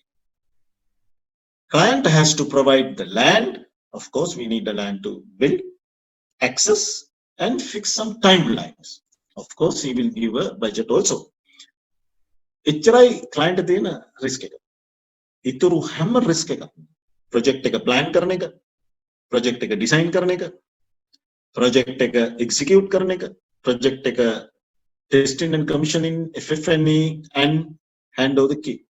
සියලුම risk තියෙන්නේ turnkey contractor. So risk එක පැත්තෙන් බැලුවොත් ලොකුම advantage එක තමයි client point of view, that is the least risk. cost එක වැඩි වෙන්න පුළුවන්. මොකද හේතුව අපි දන්නවා අපි කලින් අපේ සාකච්ඡාව පටන් ගන්නකොට අපි එකඟ වුණා price, every risk has a price. එතකොට price එක පැත්තෙන් බැලුවොත් ඒක high. right? So the inexperienced employee කෙනෙකුට උදාහරණයක් හැටියට ඔහුට කිසිම resource එකක් නැහැ මේ projects ගැන, construction ගැන manage කරගන්න. එයාට කිසිම දෙයක් නැහැ. එයාට ඕනේ සල්ලි වියදම් කරන්න විතරයි. එයාට turnkey තෝරගන්න ඉඩ තියෙනවා. හැබැයි කන්සල්ටන්ට් කෙනෙක් දාන්න පුළුවන් එයාට advice කරන්න. right? අපි turnkey contracts වලින් දැන් අයින් වෙනවා. right? දැන් තවත් ලොකු risk එකක් තියෙනවා මේ projects වල. projects manage කරන්න කොහොමද කියලා. දැන් අපි දන්නවා අපේ construction projects වල project managers ලා ඉන්නවා. දැන් සාමාන්‍ය typical සාමාන්‍ය project එකක් ගත්තොත් අපි දන්නවා client ඉන්නවා, client ගේ representative කියලා අපි කියනවා, project manager ඉන්නවා, consultant ඉන්නවා, ඒ කියන්නේ engineer ඉන්නවා, ඊට පස්සේ contractor ඉන්නවා. මේක තමයි ඉතින් සාමාන්‍ය typical view here structure. දැන් මෙතන project managing කියන එකෙන් මම අදහස් කරන්නේ project manager ගේ role එක නෙමෙයි. project manager ගේ role එක නෙමෙයි. managing projects. දැන් උදාහරණයක් හැටියට අපි ගමු complex project එකක්. දැන් අපි කතා කළා city එකක් හදනවා. දැන් port city කොළඹ අපි ගමු. මේ port city project එක ඇතුලේ ඕගොල්ලෝ හිතන්නේ contract packages කීයක් විතර ඇද්ද? මෙහි projects වල අපි දැකලා තියෙනවා සමහර projects වල packages 100 ගණන් තියෙනවා. හරිම complex. දැන් උදාහරණයක් ඇරෙන්න මෙහි Atlantis the Palm කියලා ප්‍රසිද්ධ project එකක් තියෙනවා. ඒක ඉවරලා ගොඩක් කල්. ඒ project එකේ contract packages 100කට වැඩි තිබුණා. එතකොට මේ contract packages ඒකේ තිබුණා water park එකක්, 7-star hotel එකක්, ඒක ඇතුළේ තිබුණා aquarium, dolphin experience, මේ වගේ ගොඩක් දේවල්. හරිම complex project එකක්. මේ metro project එකක් අවසන් කළා, තව extension එකක් දැන් යනවා. හරිම complex. ඒක ඇතුලේ packages ගොඩක් තියෙනවා. අපි නිකන් දකින metro එක ඇතුලේ packages, construction packages ගොඩක් තියෙනවා. ඊළඟට expo මෙහි දුබායි වල දැන් තියෙන ලොකුම government project එක expo 2020. ඒ project එකේ අපි බැලුවොත් එහෙම හරිම complex. contractors ලා පරගානක් ඉන්නවා, consultants ලා පරගානක් ඉන්නවා. දැන් මේ වගේ project එක දැන් අපි අර මුලින්ම කතා කළා complexity, the nature of the project. මොනතරම් risk එකක්ද එතන තියෙන්නේ කියලා. එතකොට සංකීර්ණ project එකක් වෙනකොට, complex project එකක් වෙනකොට ඒක manage කරන එක risk එකක්. මොකද හේතුව අර එක contractor කෙනෙක් එක්ක, එක consultant කෙනෙක් එක්ක වැඩ කරනවා වගේ නෙමෙයි. අපිට ඕන වෙනවා විශාල coordination එකක්. මේ consultants ලා අතර සම්බන්ධතාවය පවත්වාගෙන යන්නට ඕනේ. contractors ලා අතර සම්බන්ධතාවය පවත්වාගෙන යන්න. ඊළඟට contractors ලා සහ consultants ලා අතර සම්බන්ධතාවය පවත්වාගෙන යන්න. මේ දෙකොල්ලම එක්ක වෙලා ආපහු client සම්බන්ධ කරන්නට ඕනේ. communication පවත්වාගෙන යන්නට ඕනේ. විශාල සංකීර්ණ ක්‍රියාදාමයක් තියෙනවා මේ සංකීර්ණ projects ඇතුලේ, complex projects ඇතුලේ. එතකොට මේ projects වලට කොහොමද ඒ manage කරන්නේ project එක? දැන් මෙතන තියෙන scenario එක තමයි ගොඩක් clients ලාට, employers ලාට මේ සංකීර්ණ project නිතරම කරන්නේ නැහැ. ඒගොල්ලෝ කරන්නේ සමහර විට තමන්ගේ ඒ කාලය ඇතුළත කරන්නේ එක project එක. දැන් Atlantis Palm එක project එකයි client නැවත කළේ නැහැ. ඒ වගේ සංකීර්ණ projects වලට කණ්ඩායමක්, අභ්‍යන්තර කණ්ඩායම තමන්ගේ internal team එක maintain කරගෙන ඉදී කියලා හිතන්න පුළුවන් clients ලා හරි අඩුයි. city එකක් හදනවා නම් කොළඹ port city එකට ඒ client කවුරු හරි ඒ client team එකක් සදාකාලිකව පවත්වාගෙන යන්න අවශ්‍යතාවයක් නැහැ.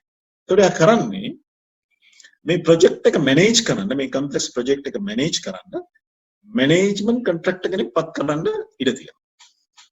එතකොට complex project එකක තියෙන risks ටික අපි එකින් එක අරන් බැලුවොත් contractual relationship එක. දැන් මේ 100 contractors ලත් එක්ක තියෙන සම්බන්ධතාවය කොහොමද පාලනය කරන්නේ? කවුද contract agreement sign කරන්නේ? කා එක්කද contracts වලට එළඹෙන්නේ? ඊළඟට coordination ගැන අපි කතා කළා. මේ දේවල් කරන්න client sufficient experience skills තියෙනවා. resources ඉන්නවද තමන්ගේ office එකේ? තමන් සම්බන්ධව තියෙනවද? එහෙම නැත්නම් කවුරුවත් නැද්ද? එතකොට මොකද්ද මේ ප්‍රශ්නෙට විසඳුම? දැන් මේක කරන්නත් කවුද සුදුසුම පුද්ගලයා? මේක consultant කෙනෙකුට කරන්න පුළුවන්ද? නැත්නම් simple project manager කෙනෙකුට කරන්න පුළුවන්ද? සමහර වෙලාවක තීරණය කරනවා client මේ සඳහා management contractor කෙනෙක් පාත් කරන්න. එතනදී අපි කියනවා මේ පාත් එකට management පාත් කියලා. මේක අපි කතා කරපු design and build design by employer ඒකට apple to apple compare කරන්න පුළුවන් එකක් නෙවෙයි. මොකද හේතුව දැන් මේ කියන මේ management arrangement එක ඇතුලේ contract 100ක් තියෙන්න පුළුවන්, ඒ 50ක් තියෙන්න පුළුවන් traditional, 25ක් තියෙන්න පුළුවන් design and build, 10ක් තියෙන්න පුළුවන් turnkey ඔය විදිහට. ඒ නිසා අපිට අරක apple to apple compare කරන්න බෑ. නමුත් සමහරු ඔක්කොම මේ එක basket එකේ දාලා කතා කරන වෙලාවක් තියෙනවා. එතකොට මැනේජ්මන්ට් පාත් එක කියලා කියන්නේ working arrangement එකක්. අපි employer සහ contract අතර තියෙන සම්බන්ධතාවය ගැන කතා කරනවා නම් yes ඒකත් එක පාත් එකක්. හැබැයි ඒක ඇතුලේ අර කියන පාත්ස් ඔක්කොම තියෙන්න පුළුවන්. සමහර ට්‍රැඩිෂනල් විතරක් තියෙන්න පුළුවන්. සමහරට මික්ස් එකක් තියෙන්නත් පුළුවන්. ඒ නිසා ප්‍රවේශමෙන් කතා කරන්න ඕනේ. මැනේජ්මන්ට් පාත් එකට යන්නේ කොයි වෙලාවෙ? මැනේජ්මන්ට් පාත් එකට යන්න ඕනේ ප්‍රොජෙක්ට් එක කම්ප්ලෙක්ස් නම්.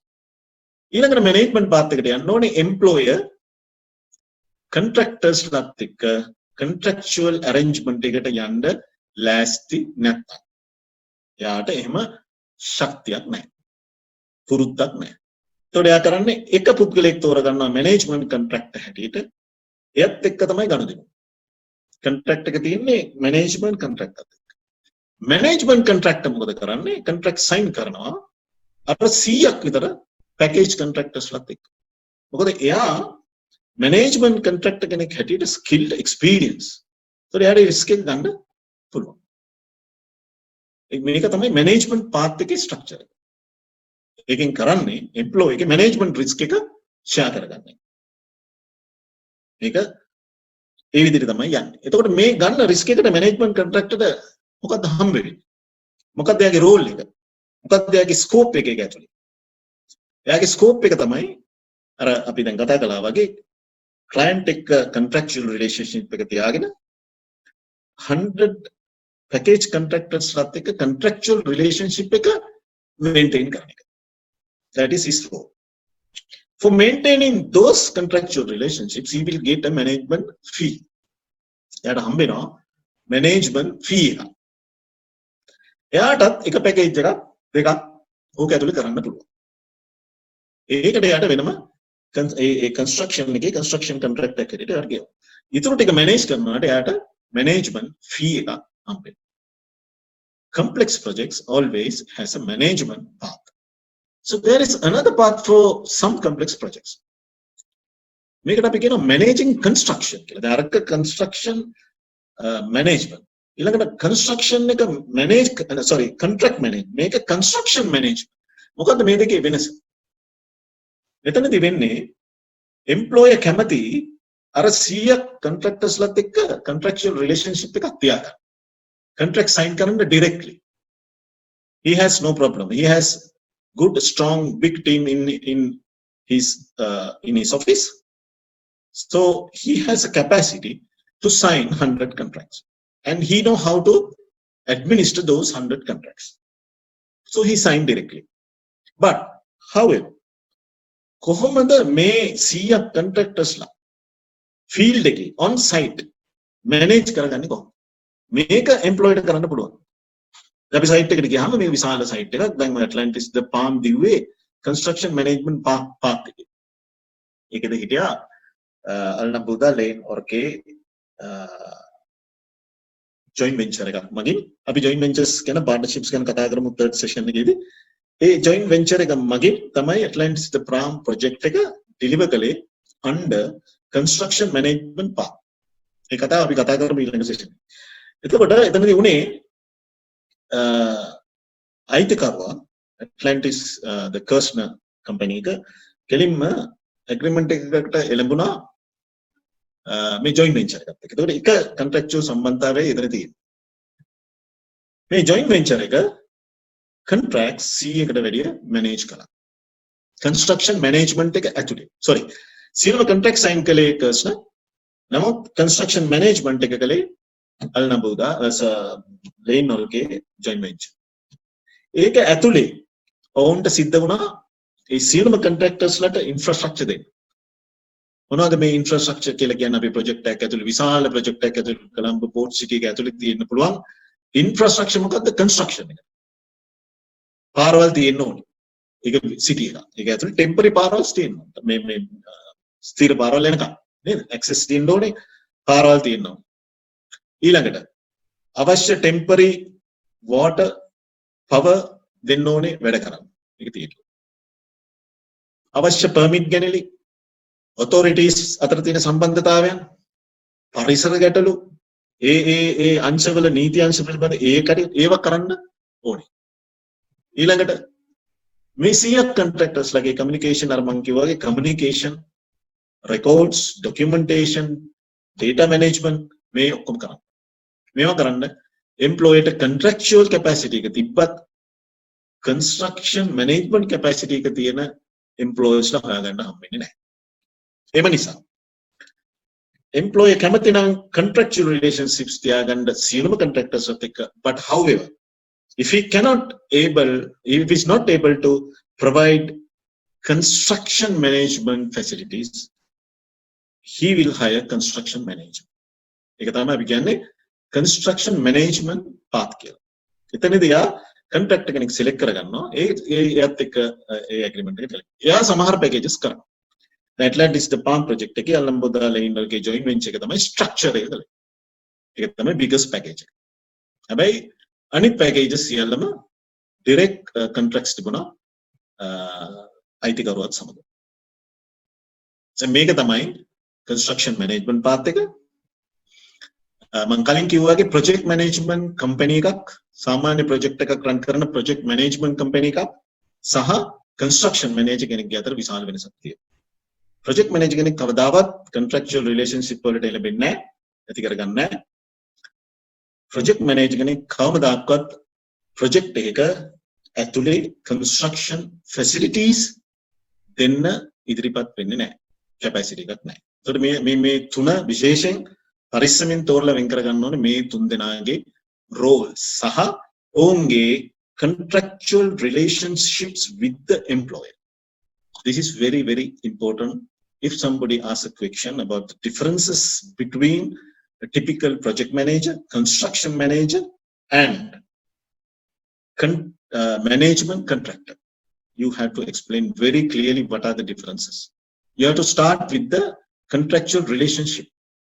In the contracts management path, client will enter a contract with management contractor. So all the other package contractors will enter into separate contracts with the management contractor. In the construction management path, construction manager will enter into contract with the employer, but all other package contractors will enter into contracts with the employer directly.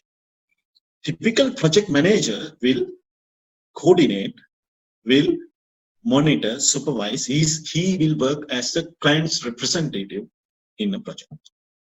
මම හිතනවා වෙන වෙනම පැහැදිලිව තේරුම් ගන්න ඇති කියලා මේ තුනේ වෙනස. සහ ඊට පැහැදිලිවම තේරුම් ගන්න apple to apple compare කරන්න යන්න එපා design build or traditional path එකක් management contracting or construction management path එකත් එක්ක.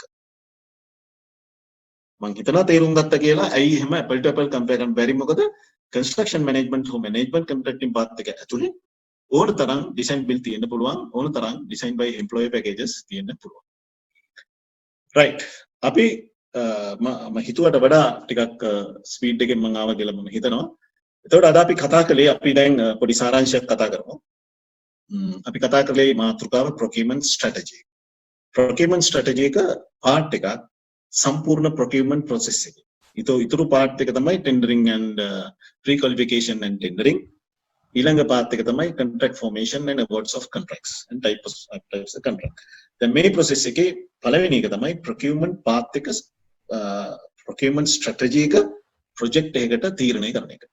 එතකොට මේ සාකච්ඡාවේදී අපි කතා කළා risk. project එකේ මොනතරම් risk තියෙනවද? ඒ risk assess කරන්නේ කොහොමද? ඒ risk manage කරන්නේ කොහොමද? ඒ risk share කරගන්නේ කොහොමද? ඒ risk mitigate කරන්නේ කොහොමද? avoid කරන්නේ කොහොමද? එතකොට ඒ සඳහා client අවශ්‍ය වෙනවා party එකක් හරි parties හරි අවශ්‍ය වෙනවා risk එක share කරගන්න. ඒ risk එක share කර ගැනීම තමයි සියලුම contractual arrangements වල contracts වල objective එක. risk එක share කරගන්න. එතකොට project එකේ තියෙන විවිධ risk ගැන අපි කතා කරා. මොනවද තියෙන risk? ඒ risk කොයිතරම් දුරට employee ට බලපානවද කියන එක කතා කළා. employee ගේ capacity එක හැටි. employee ට manage කරන්න පුළුවන් risk මොනවද? employee ට manage කරන්න බැරි risk මොනවද? ඒ අනුව තමයි ඔහු තීරණය කරන්නේ මොන procurement strategy එකද මගේ project එකට මම යොදාගන්නේ. මම හිතනවා මේ ටික පැහැදිලි. එතකොට ඒ procurement path එක decide කරනකොට තියෙන option මොනවද කියලා අපි කතා කරා. design by employer, design and build by the contractor, design initiated by the employee by developed and construct by the contractor, design, construction, develop and turnkey, sustain and commission and do the turnkey ගැන අපි කතා කරා. ඒක තමයි key risk sharing mechanisms. ඊළඟට management risk එක complex projects වලට management risk එක share කරගන්න ක්‍රම දෙකක් තියෙනවා. එකක් තමයි management contracting. දෙවෙනි එක තමයි construction management. මේක තමයි procurement strategy එක ඕනෑම project එකකට project එකේ nature එක, project එකේ price එක, project එකේ complexity එක, speciality එක අනුව. මේක තමයි අද අපි කළ සාකච්ඡාවේ සාරාංශය. This is the conclusion of the whatever we discuss as procurement strategy. If somebody asks what is the procurement strategy, now you should know how to answer for the procurement strategy question. Strategy is an action plan. Procurement of contracts is bringing the contractors on board to execute, to complete a project, to meet the objectives, time, cost and quality. Time, cost and quality කියන objectives ටික meet කරලා timely project එකක් deliver කරන්න within the budget and with the expectation of the quality කොහොමද අපි contract එකනේ on board ගන්නෙ කියන එක තමයි procurement strategy එක. ඒකේ විවිධ option ගැන තමයි අද අපි කතා කරන්නේ. right මම දැන් කැමති stage එක open කරන්න Q&A වලට.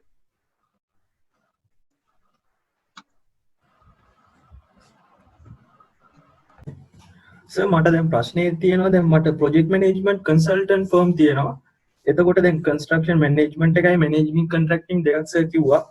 එතකොට project management consultant ලා මොන වගේ මේ stage එකෙන් ඔය දෙකෙන් එකකටද අයිති වෙන්නේ? එහෙම නැත්නම් ඒ වෙනම පිරිසක්ද ඒගොල්ලෝ කොහොමද involve වෙන්නේ? ඔය කියන ඕනම project එකකට. right question එක පැහැදිලි. project management consultant අපි කියන PMC කියලා. ඔව් සර්. PMC companies තියෙන්නේ අර මම කියපු typical project manager ගේ role එකට. ඒකට ගොඩක් වෙලාවට employee ට capacity එකක් නැත්තම් ටිකක් complex projects පාලනය කරන්න එයා representative කෙනෙක් පත් කරනවා. ඒ representative ට එයා certain බලතල දෙනවා project එක manage කරන්න. හරි? ඒක consulting firm එකක්. ඒ consulting firm එක කවදාවත් contractor කෙනෙක් අනිත් contractors වත් එක්ක contractual relationship වලට යන්නේ නැහැ. ඒක තමයි ප්‍රධානම වෙනස. ඊට අමතරව ඒගොල්ලෝ කවදාවත් අර construction management එක වගේ අර project එක ඇතුලේ facilities දෙන්න යන්නේ නැහැ. ඒගොල්ලන්ට ඒ ශක්තිය නැහැ. ඒතකොට ඒගොල්ලෝ consultant කෙනෙක්. එයා කරන්නේ project එක coordinate කරන එක consultants contractors ව coordinate කරනවා client එක්ක. ඒක තමයි එයාගේ ප්‍රධානම රාජකාරිය. ඊට අමතරව සමහර client ලා ඒගොල්ලන්ට තව බලතල පවරනවා. උදාහරණයකට tendering කරන්න පවරනවා. ඒගොල්ලෝ කියනවා බජට් එකක් දෙනවා PMC කම්පැනියට මට මිලියන් 500ක් ඇතුළේ මේ ප්‍රොජෙක්ට් එක ඔයා කොහොම හරි ටෙන්ඩර් කරලා ප්‍රොකියර් කරලා මට දෙන්න ඕනි කියලා. එහෙම තත්ත්වයට යන PMC කම්පැනිස් තියෙනවා. සමහර PMC කම්පැනිස් ඉන්නවා ඒගොල්ලෝ just coordination විතරයි. ඔව්. වට තේරෙනවනේ? ඔව් සර්. පැහැදිලිනේ. එතකොට PMC කම්පැනියක් ඔය අපි කියන procurement paths යටතට වැටෙන්නේ නැහැ. මොකද ඒගොල්ලෝ ඇත්තටම procure කිරිල්ලක් කරන්නේ නැහැ. ඒගොල්ලෝ කරන්නේ consulting role එක. පැහැදිලිනේ? ඔව් සර්. කියන්නේ ඒගොල්ලෝ technical part එකට involvement එකක් වෙන්නේත් නැහැ නේද? සමහර PMC companies design review කරනවා. design වලට involve වෙනවා. ඊළඟට project managers ලා technically ගිහිල්ලා supervise කරනවා. planners ලා planning වල මේ progress monitoring කරනවා. ඒ වගේ දේවල් කරනවා. හැබැයි consultant අර අපි කියන්නේ engineer කියලා. engineer on board ඉන්නවා. ඒකට මෙයා කරන්නේ අර client ව represent කරලා එයාගේ rights protect කරලා එයාගේ අයිතීන් ආරක්ෂා කරගනිමින් role එකක් තමයි ආයතන කරන්නේ. එයා consulting firm එක. හරි සර්. ඒකට procurement path ගැන කතා කරද්දී PMC company අදාළ නැහැ. පැහැදිලිනේ? ඔව් sir. thank you. Wise Ahmed. Hello. hello Hello. Samanai. කියන්න. Design and build project taking. Then design and build project taking අපි මේ sign කරන්නේ contractor ට. ඔව්. Design and build contractor. එතකොට මේ contractor ට මේ design කරන්න ඒගොල්ලන්ට මේ license එකක් නැති වෙයි. ඒගොල්ලෝ hire කරායි. මේ consultant hire කරලා තමයි design කරන්නේ. දැන් ඔයා ඒ කියන්නේ ඔයා අහන්නේ authorities ඉස්සරහා තියෙන ප්‍රශ්නයක් මේ අහන්නේ. හරි? ඔව්.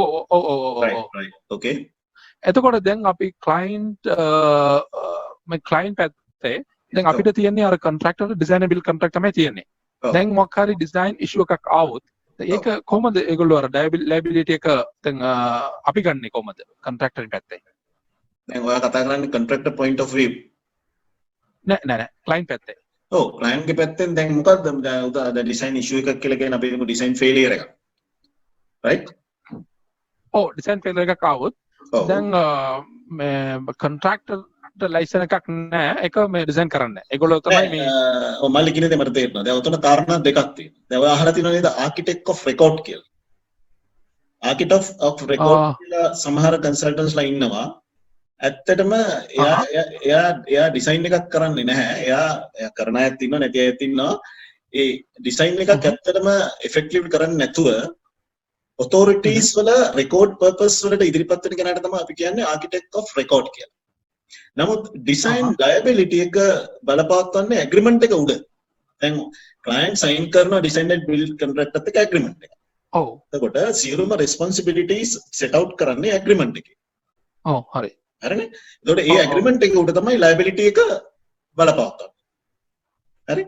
හැබැයි ඔයා කියන ඔතොරිටි එක සම්බන්ධව අපි හිතමු බිල්ඩින් එකක් මොකක් හරි කොලැප්ස්ලා හරි මොකක් හරි වෙනවා නම් ඔව්. හරි එතකොට ඒ ආර්කිටෙක්ට් of record තමයි ඉස්සෙල්ලාම බ්ලේම් එකට එන්නේ. හරි? එයාට තියෙනවා බැක් එකක් කවුද මේ ඩිසයින් එක ඇත්තටම කළේ කියලා. එතකොට ඒ සයින් කරන ඇග්‍රීමන්ට් එක අනුව තමයි මේ ප්‍රශ්න ටික විසඳෙන්නේ. නමුත් client point of view කතා කරනවා නම් ඔයාගේ ඇග්‍රීමන්ට් එක උඩ තමයි විසඳන්නේ කවුද responsible and කාගේ professional indemnity insurance එකෙන්ද ඒක ගන්න ඕනේ. හරි? හරි. පැහැදිලිනේ? Okay, පැහැදිලි. Okay, thank you very much. Thank you, guys. Next chance to Chanaka.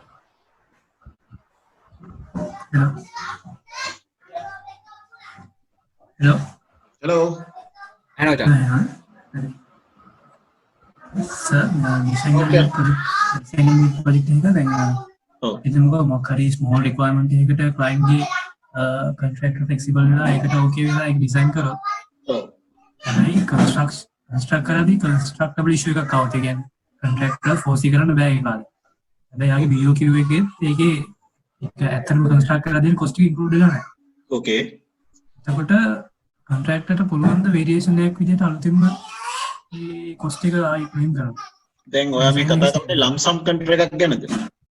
ඔය lump sum එක ගැන නේද? ඔව් lump sum contract එකක්. ඔය lump sum contract එකක දැන් අපි දන්නවා FIDIC books වල අපි තියෙනවා priority of documents කියලා එකක් තියෙනවා. හරි? එතකොට දැන් ඔයා කියන්නේ BOQ එකේ ඒ සම්බන්ධව description එකක් නැහැ. හැබැයි අනිත් ඒවාත් නැහැ කියලාද ඔයා කියන්නේ? දැන් BOQ එකේ විතරක් මිසින්ද? නෑ කියන්නේ construct කරද්දී එන මේ difficulties ඒ කියන්නේ foresee කරන්න බෑ contractor design කරලා. design එකේ කිසිම change එකක් වෙන්නේ නැහැ. ඔව් design එකේ change එකක් වෙන්නේ නැහැ.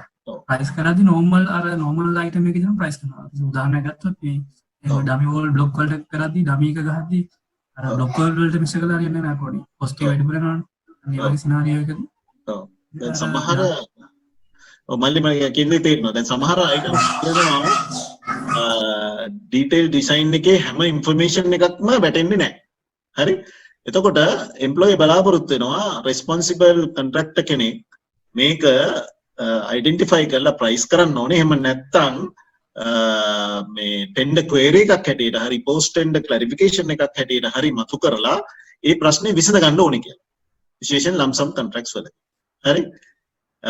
එතකොට දැන් ඔයා කියනවානේ ඒක foresee කරන්න පුළුවන් එකක් නෙමෙයි කියලා.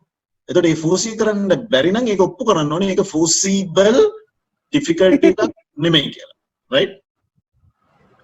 එතකොට ඒ foreseeable difficulty එකක් නෙමෙයි කියලා ඔප්පු කරන්න පුළුවන් එකක්ද ඒක? hello. possible කියලා ඔව් ඒ කියන්නේ දැන් reasonable experience contract කෙනෙකුට අඳුරගන්න බැරි වෙන විදිහේ issue එකක්ද ඒක? ඔව් සර් කියන්නේ කලින් ඩුබායි වල design නැතුව ලංකාවේ බලන්න පාට මෙහෙ වෙලා තින්නේ. okay. කියන්නේ embed වෙලා system වගේ system එකක්. ඒකෙදි තමයි issue එක ආවේ contractual lump sum. ඔව් එතකොට ඒක මල්ලේ ඉතින් මේ case by case තමයි එහෙම බලන්න වෙන්නේ. ඒ කියන්නේ general උත්තරයක් දෙන්න බෑ ඒකට. සමහර case වලදී contractor ට foresee කරන්න බැහැයි කියලා හිතන්න පුළුවන්. නමුත් ගොඩාක් අවස්ථාවලදී එක්ස්පීරියන්ස් කොන්ට්‍රැක්ටර් කෙනෙකුට ෆෝසී කරන්න බැහැ කියලා හිතන ඒව ලම්සම් කොන්ට්‍රැක්ට් එක හරිම අමාරුයි ඔප්පු කරන්න. හරි? Specially gaps in detail design කියන එක හරිම අමාරුයි ඔප්පු කරන්න. මේ ගොඩක් වෙලාවට කොන්ට්‍රැක්ට් එක ඩෙන්ටිෆයි කරගන්න ඕනේ කියලා තමයි ඇසියුම් කරන්නේ. අනිත් එක අවස්ථා දෙකක් එයාට හම්බ වෙනවනේ. එකක් ටෙන්ඩර් ක්වෙරිස් එවන්න පුළුවන් ඕන තරම්. හරි? යම් කිසි දෙයක් පැහැදිලි නැත්නම් ටෙන්ඩර් එකේ වෙනකොට ඊළඟට ටෙන්ඩර් එකෙන් පස්සේ ආපහු අවස්ථාවක් එනවා අවෝඩ් කරන්න කලින් ටෙන්ඩර් ක්ලැරිෆිකේෂන්ස් නේ මේ දෙකේදී යාට මේක මතු කරන්න පුළුවන් වෙන්න ඕනේ. ෆෝසී කරන්න බැහැයි කියන එක එන්න තියෙන අවස්ථාව හරි අඩුයි. නමුත් ඔප්පු කරන්න පුළුවන් නම් ගන්න පුළුවන් ඒක වේරියේෂන් එකක්. හරි? මොකද ලම්සම් කොන්ට්‍රැක්ට් එකක් හොඳට කියවලා බැලුවොත් එහෙම හරිම අමාරුයි ගැප් එකක් හොයාගන්න වේරියේෂන් එකකට මේ ඔය වගේ දේවල් වල. තේරෙනවද? ඉන්ස්ට්‍රක්ටඩ් වේරියේෂන් එකකට යන්න පුළුවන්. නමුත් ඔය වගේ එකට හරිම අමාරුයි මල්ලි. ඉතින් ඒක පොඩ්ඩක් කේස් බයි කේස් බලන්න ඕනේ. තේරෙනවද? Okay. Thank you. Okay. Thank you, Janaka. ඊළඟ ප්‍රශ්නයට යමු. Galaxy A50 ෆෝන් එකෙන් ඉන්නේ. hello Okay. සමන්ලයි ඇහෙනවද? ඇහෙනවා මල්ලි ඇහෙනවා. මම රොෂාන් මල්ලි අල්කල් ගෙට්ටෙන් අයියේ. ඔව් මල්ලි කියන්න. අයියේ මේ බොහොම හොඳ ලෙක්චර් එකක් ගොඩක් සන්තෝෂයි අයියේ. මගේ ප්‍රශ්නේ ඇවිල්ලා දැන් අයියේ අපි මේ කොරෝනා පටන් ගන්න ඉස්සෙල්ලා දැන් අපේ ක්ලයන්ට්ස්ලා ගොඩක් ටෙන්ඩර් එකක් ඉවර වුණාම අයියේ කොන්ට්‍රැක්ට් එකක් අවෝඩ් කරන්න ඉස්සෙල්ලා අපි ගොඩාක් දුරට ලෝවස් බිඩින් වලට නේ අපි යන්නේ. ලෝවස් බිඩින් එක දින එකනට දෙනවා. හැබැයි ඒක නීතියක් නෑ එහෙම දෙන්න කියලා අයියේ. ඉතින් අපි අර ප්‍රොකියුමන්ට් ගැන වැඩිපුර කතා කරගෙන යනකොට අර සූස්පීඩ් බිඩින් කියලා සීන් එකක් මතුවෙනවා. හරිද අයියේ? ඒ කියන්නේ තමා විසින් ඉල්ලගෙන කනම කියලා තමයි කියන්නේ. දැන් කොරෝනා කේස් එකත් එක්ක අයියේ දැන් ඔය ලෝවස් බිඩින් එකට යන්නෙත් නෑ. සමහර වෙලාවට කොන්ට්‍රැක්ට් එකක් අවෝඩ් කරන්න ක්ලයන්ට් කියනවා ඒ අර ලෝවස්ට් එකලුත් තව 125ක් ඩිස්කවුන්ට් එකක් දෙන්න කියලා. හරි ඒක ප්‍රශ්නයක් නෑ. දැන් මේ මුළු ලෝකෙම අයියේ මේ කොරෝනා එකට යටත් වෙලා ඉන්න අවස්ථාවේ මේ වගේ 125ක ඩිස්කවුන්ට් එකකුත් ඉල්ලගෙන ඉදිරියට කොහොමද මේ රිස්ක් මැනේජ්මන්ට් එක ඔය ප්‍රොකියුමන්ට් වල ඔය කන්ස්ට්‍රක්ෂන් වල කරගෙන යනකොට ලොකු ප්‍රශ්නයකට මතුවෙනව නේද අයියේ? මේ චැලෙන්ජ් එක කොහොමද මේ චැලෙන්ජ් එක කොහොමද අපි ඉදිරියට මේක කරගෙන යන්නේ? මේ වගේ අවස්ථාවක. හොඳ ප්‍රශ්නයක් මල්ලි හොඳ කාලීන ප්‍රශ්නයක්. දැන් මෙහෙමයි. ඕකේ තියෙනවා පැති දෙකක්. දැන් එම්ප්ලොයි කෙනෙකුට හිතන්න පුළුවන් දැන් මේ තියෙන මේ ග්ලෝබල් රිසෙෂන් එකකනේ අපි ඉන්නේ. ඒ රිසෙෂන් එක වෙලාවේ මොකටද මම වැඩිපුර ගෙවන්නේ? දැන් කොන්ට්‍රැක්ට් එකනේ දැන් ප්‍රයිස් කරන්නේ එයාගේ දැන් කරන්ට් අවైలබල් ඉන්ෆර්මේෂන් අනුව. හරි? එතකොට මාස 6ක් ඉස්සරහට ප්‍රෙඩික්ට් කළොත් එහෙම එයාට දකින්න පුළුවන් එක පැත්තක් තමයි මේ ප්‍රයිසස් අඩු වෙන්න පුළුවන්. මේ ප්‍රොජෙක්ට්ස් කැන්සල් වෙලා ප්‍රොජෙක්ට් අඩු වෙලා ඩිමාන්ඩ් එක අඩු වෙලා සප්ලයි එක ඉතුරු වෙලා මේ සර්ප්ලස් සප්ලයි එකක් ඇවිල්ලා අඩු වෙන්න පුළුවන්. හරි? ඊළඟට ප්‍රොජෙක්ට් කැන්සල් වෙලා කොන්ට්‍රැක්ටර්ස් අතර කම්පිටිෂන් එක බැහැලා මේ ප්‍රයිසස් අඩු වෙන්න පුළුවන්. එතකොට මේ ඔක්කොම බලපෑතනේ ෆෝකාස්ට් එක අනුව. දැන් ඔකේ අනිත් පැත්ත තමයි දැන් සප්ලයිස් නැත්තරම නැතුව ගිහිල්ලා හිඟයක් ඇති වෙලා ප්‍රයිසස් වැඩි වෙන්නත් පුළුවන්. දැන් මෙතන තියෙන්නේ රිස්ක් එකක් ලොකු රිස්ක් එකක්. මේ රිස්ක් එක ෂෙයා කරන්නේ කොහොමද? එතකොට 125ක ඩිස්කවුන්ට් එකක් ඉල්ලනකොට එම්ප්ලොයි කෙනෙක් කොන්ට්‍රැක්ටර් කෙනෙක්ගෙන් එයා දකිනවා එයා හිතනවා අනාගතයේදී මේ ඉතිරි මාස 6 ඇතුළත ආර්ථික පීඩනය ආර්ථික ආපදායක් ඇවිල්ලා මෙටීරියල් කොස්ට් ඇතුළු සියලුම දේවල් අඩු වෙයි කියලා. හරිද මල්ලි? ඔව්. ඒක නිසා තමයි ඩිස්කවුන්ට් ඉල්ලන්නේ. ඉතින් එක වෙලාවකට හිතනවා මේ ඩිස්කවුන්ට් එක ඉල්ලන එක සාධාරණයි. මොකද නැත්තම් කොන්ට්‍රැක්ටර් අද ප්‍රයිස් කරනවා අද තියෙන ඉන්ෆර්මේෂන් අනුව මාස 6ක් ගියාම පට්ට ලාභයක් හම්බ වෙනවා කියලා මේ මනුස්සයා. හරි? ඔව්. අයිතු ලාභයක් හම්බ වෙනවා කියලා. හරි? ඉතින් ඒ නිසා තමයි එම්ප්ලොයිස්ලා කියන්නේ ඔයා ફોකස් කරලා අපිට 125ක ඩිස්කවුන්ට් එකක් දෙන්න කියලා. හරි? දැන් මම දකින්නේ මෙන්න මේ විදිහට. දැන් මෙතනදී තමයි කොලැබොරේටිව් අප්‍රෝච් එකක් එන්න ඕනේ මේ ක්ලයන්ට්ස්ලා සහ එම්ප්ලොයිස්ලා සහ කොන්ට්‍රැක්ටර්ස්ලා අතර. දැන් මෙතනදී තමයි අපිට ඕන වෙන්නේ ඕපන් බුක් සිස්ටම් එක. මම නම් යෝජනා කරන්නේ. අඩුම ගානේ affected materials වලට. දැන් උදාහරණයකට චීනෙන් ගෙන්නන materials වලට ලොකු impact එකක් තියෙන්න පුළුවන්. ඒකට parties වලට පුළුවන් යම්කිසි mutual agreement එකකට එළඹෙන්න මෙන්න මේ certain materials වලට අපි open book system එකකට යමු කියලා. ඔයා මොකද හිතන්නේ? ඔව් අයියා කියන එක හරි. ඔව්. ඉතින් අන්න ඒ වගේ approach එකකට යන්න ඕනේ rather than asking simple discount. නේ? දැන් simple discount එකක් එක පැත්තකින් එයා ඉල්ලනවා. හරි? නමුත් අනිත් පැත්තෙන් කොන්ට්‍රැක්ටර් ඔය රිස්ක් එකත් ප්‍රයිස් කරනවා නේ. මේව නේද වෙන්නේ? ඔව්. ඌ මේ පැත්තෙන් ඩිස්කවුන්ට් එකක් දීලා මොකක් හරි කරනවා නේ. ඔව්. හැබැයි මගේ අයියේ දැන් මම ගොඩක් බලාපොරොත්තු වෙන්නේ අයියේ දැන් ඔය 125 ඩිස්කවුන්ට් එක ඉල්ලන්න ඉස්සෙල්ලා කොන්ට්‍රැක්ටර් එයා කරන්න පුළුවන් උපරිමයෙන් කරලා තියන්නේ එයා මුලටම ටෙන්ඩර් එක ඕපන් කරනකොට කියලා තියන්නේ මේක තමයි මගේ බෙස්ට් ප්‍රයිස් එක. නමුත් මට මේක කරන්න බෑ. නමුත් මේ තත්ත්වයේ අනුව කොන්ට්‍රැක්ටර් ගොඩක් අසරණයි. මොකද එයාගේ ෆර්ම් එක ආරක්ෂා කරගන්නත් ඕනේ. එයා කරන්නේ ක්ලයන්ට් ගේ බල කිරීමට මේ ඉන්සිට් එකට කොහොම හරි මේ 25ක් දීලා ඊ වැඩේ කරගෙන යනවා. ඒකට මේ තියෙන චැලෙන්ජ් එක ගන්න සෑහෙන අමාරුයි වැටෙන්නේ ද පාර්ශව දෙකම. ඒක ඇත්තටම ක්ලයන්ට්ලා ඔව් මේක කරන්න ඕනද ක්ලයන්ට් නැත්තම් අපි ක්ලයන්ට් වැඩ කරන QS කෙනෙක් විදියට කමර්ෂල් මැනේජර් කෙනෙක් විදියට කොහොමද ඇඩ්වයිස් කරන්නේ ක්ලයන්ට් මේක ගන්න එපා කියලා. එහෙමයි. ඉතින් මම අර කලින් කිව්වාගේ මල්ලි දැන් ක්ලයන්ට් අහන්න පුළුවන්. දැන් ඔයා දන්නවනේ දැන් මේ දවස්වල මේ තියෙන කොරෝනා ප්‍රශ්නේ හින්දා අනිවාර්යෙන් පළවෙනි ඊළඟ මාස 6 ප්‍රයිස් එක අඩු වෙනවා කියලා. ඇයි ඔයා ඩිස්කවුන්ට් එක කිල්ලුවේ නැත්තේ? ඇයි ඔයා මේක 4C කළේ නැත්තේ? කියලා ප්‍රශ්නයක් අහන්න පුළුවන්. ඔයා මේක දැක්කේ නැද්ද? ඇයි ඔයා මේ අද දෙන මේ කොන්ට්‍රැක්ට් ප්‍රයිස් මේ ටෙන්ඩර් එකේ ඒ විදිහටම ඇක්සෙප්ට් කළේ ඇයි කියලා මැනේජ්මන්ට් එකෙන් ප්‍රශ්නයක් අහන්න පුළුවන්. නේ? ඉතින් ඒ නිසා මෙතනදී මම නැවතත් යෝජනා කරන්නේ ඒ ඉෆෙක්ට් වෙන්න පුළුවන් හයි රිස්ක් එකක් තියෙන මෙටීරියල්ස් ටිකවත් ફોකස් කරලා සහ අනිකුත් ප්‍රොජෙක්ට් එකේ රිසෝසස් ටික ફોකස් කරලා ඒ වෙනුවෙන් දෙගොල්ලෝ අතර යම්කිසි එකතාවයක් ඇති කරගන්න කියලා. හරි. හරි මල්ලි. thank you. හරි. okay thank you. okay. thank you. මෙතන තව ප්‍රශ්න අහන්න නම් කවුරුත් නෑ වගේ සර්. අපි chat එකේ තියෙන එක ප්‍රශ්නකට විතර යන්න වෙලාව විනාඩි 3ක්. හොඳයි. එහෙම යන්න. Prashnathina, is there any difference between procurement methods and procurement strategies, especially as per NPA guidelines of Government of Sri Lanka? Actually, to be honest with you, I am away from Sri Lanka for last nearly 20 years. So anyway, the procurement strategy, procurement path, these are the terminologies. Okay. So the people and organizations, governments, they can use terminologies as they want.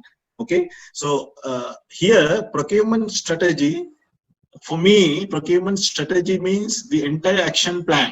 Means how you decide on procurement path, working arrangement, how you do the tender, how you pre-qualify, how you sign the contracts, what kind of contract form you are going to use, what is the type of contract, lump sum or remeasure. The entire thing is the procurement strategy. But for some people, they can say procurement path is the strategy. Path means a working arrangement. Means is it designed by employer or designed by a contractor or design develop or management or whatever, right? So it is a matter of the terminology. අපි value management, value engineering ගැන කතා කරනවා. එතකොට අපි කියන value management කියන්නේ bigger picture එක, value engineering ඒකේ part එකක් කියලා. නම් සමහර ඉතින් different interpretations වල ඉන්නවා. Now, NPA, whatever that procedure, if it says that procurement strategy is the procurement path or the contractual relationship, working arrangement, that's it. That it will depend how they interpret. Okay.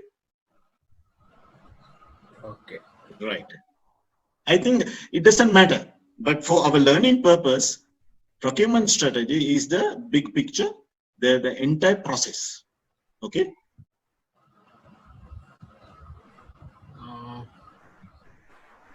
Ruvinda Madhushanka or Prashnathina Lakpal Purana unmute කරන්න Ruvinda Madhushanka.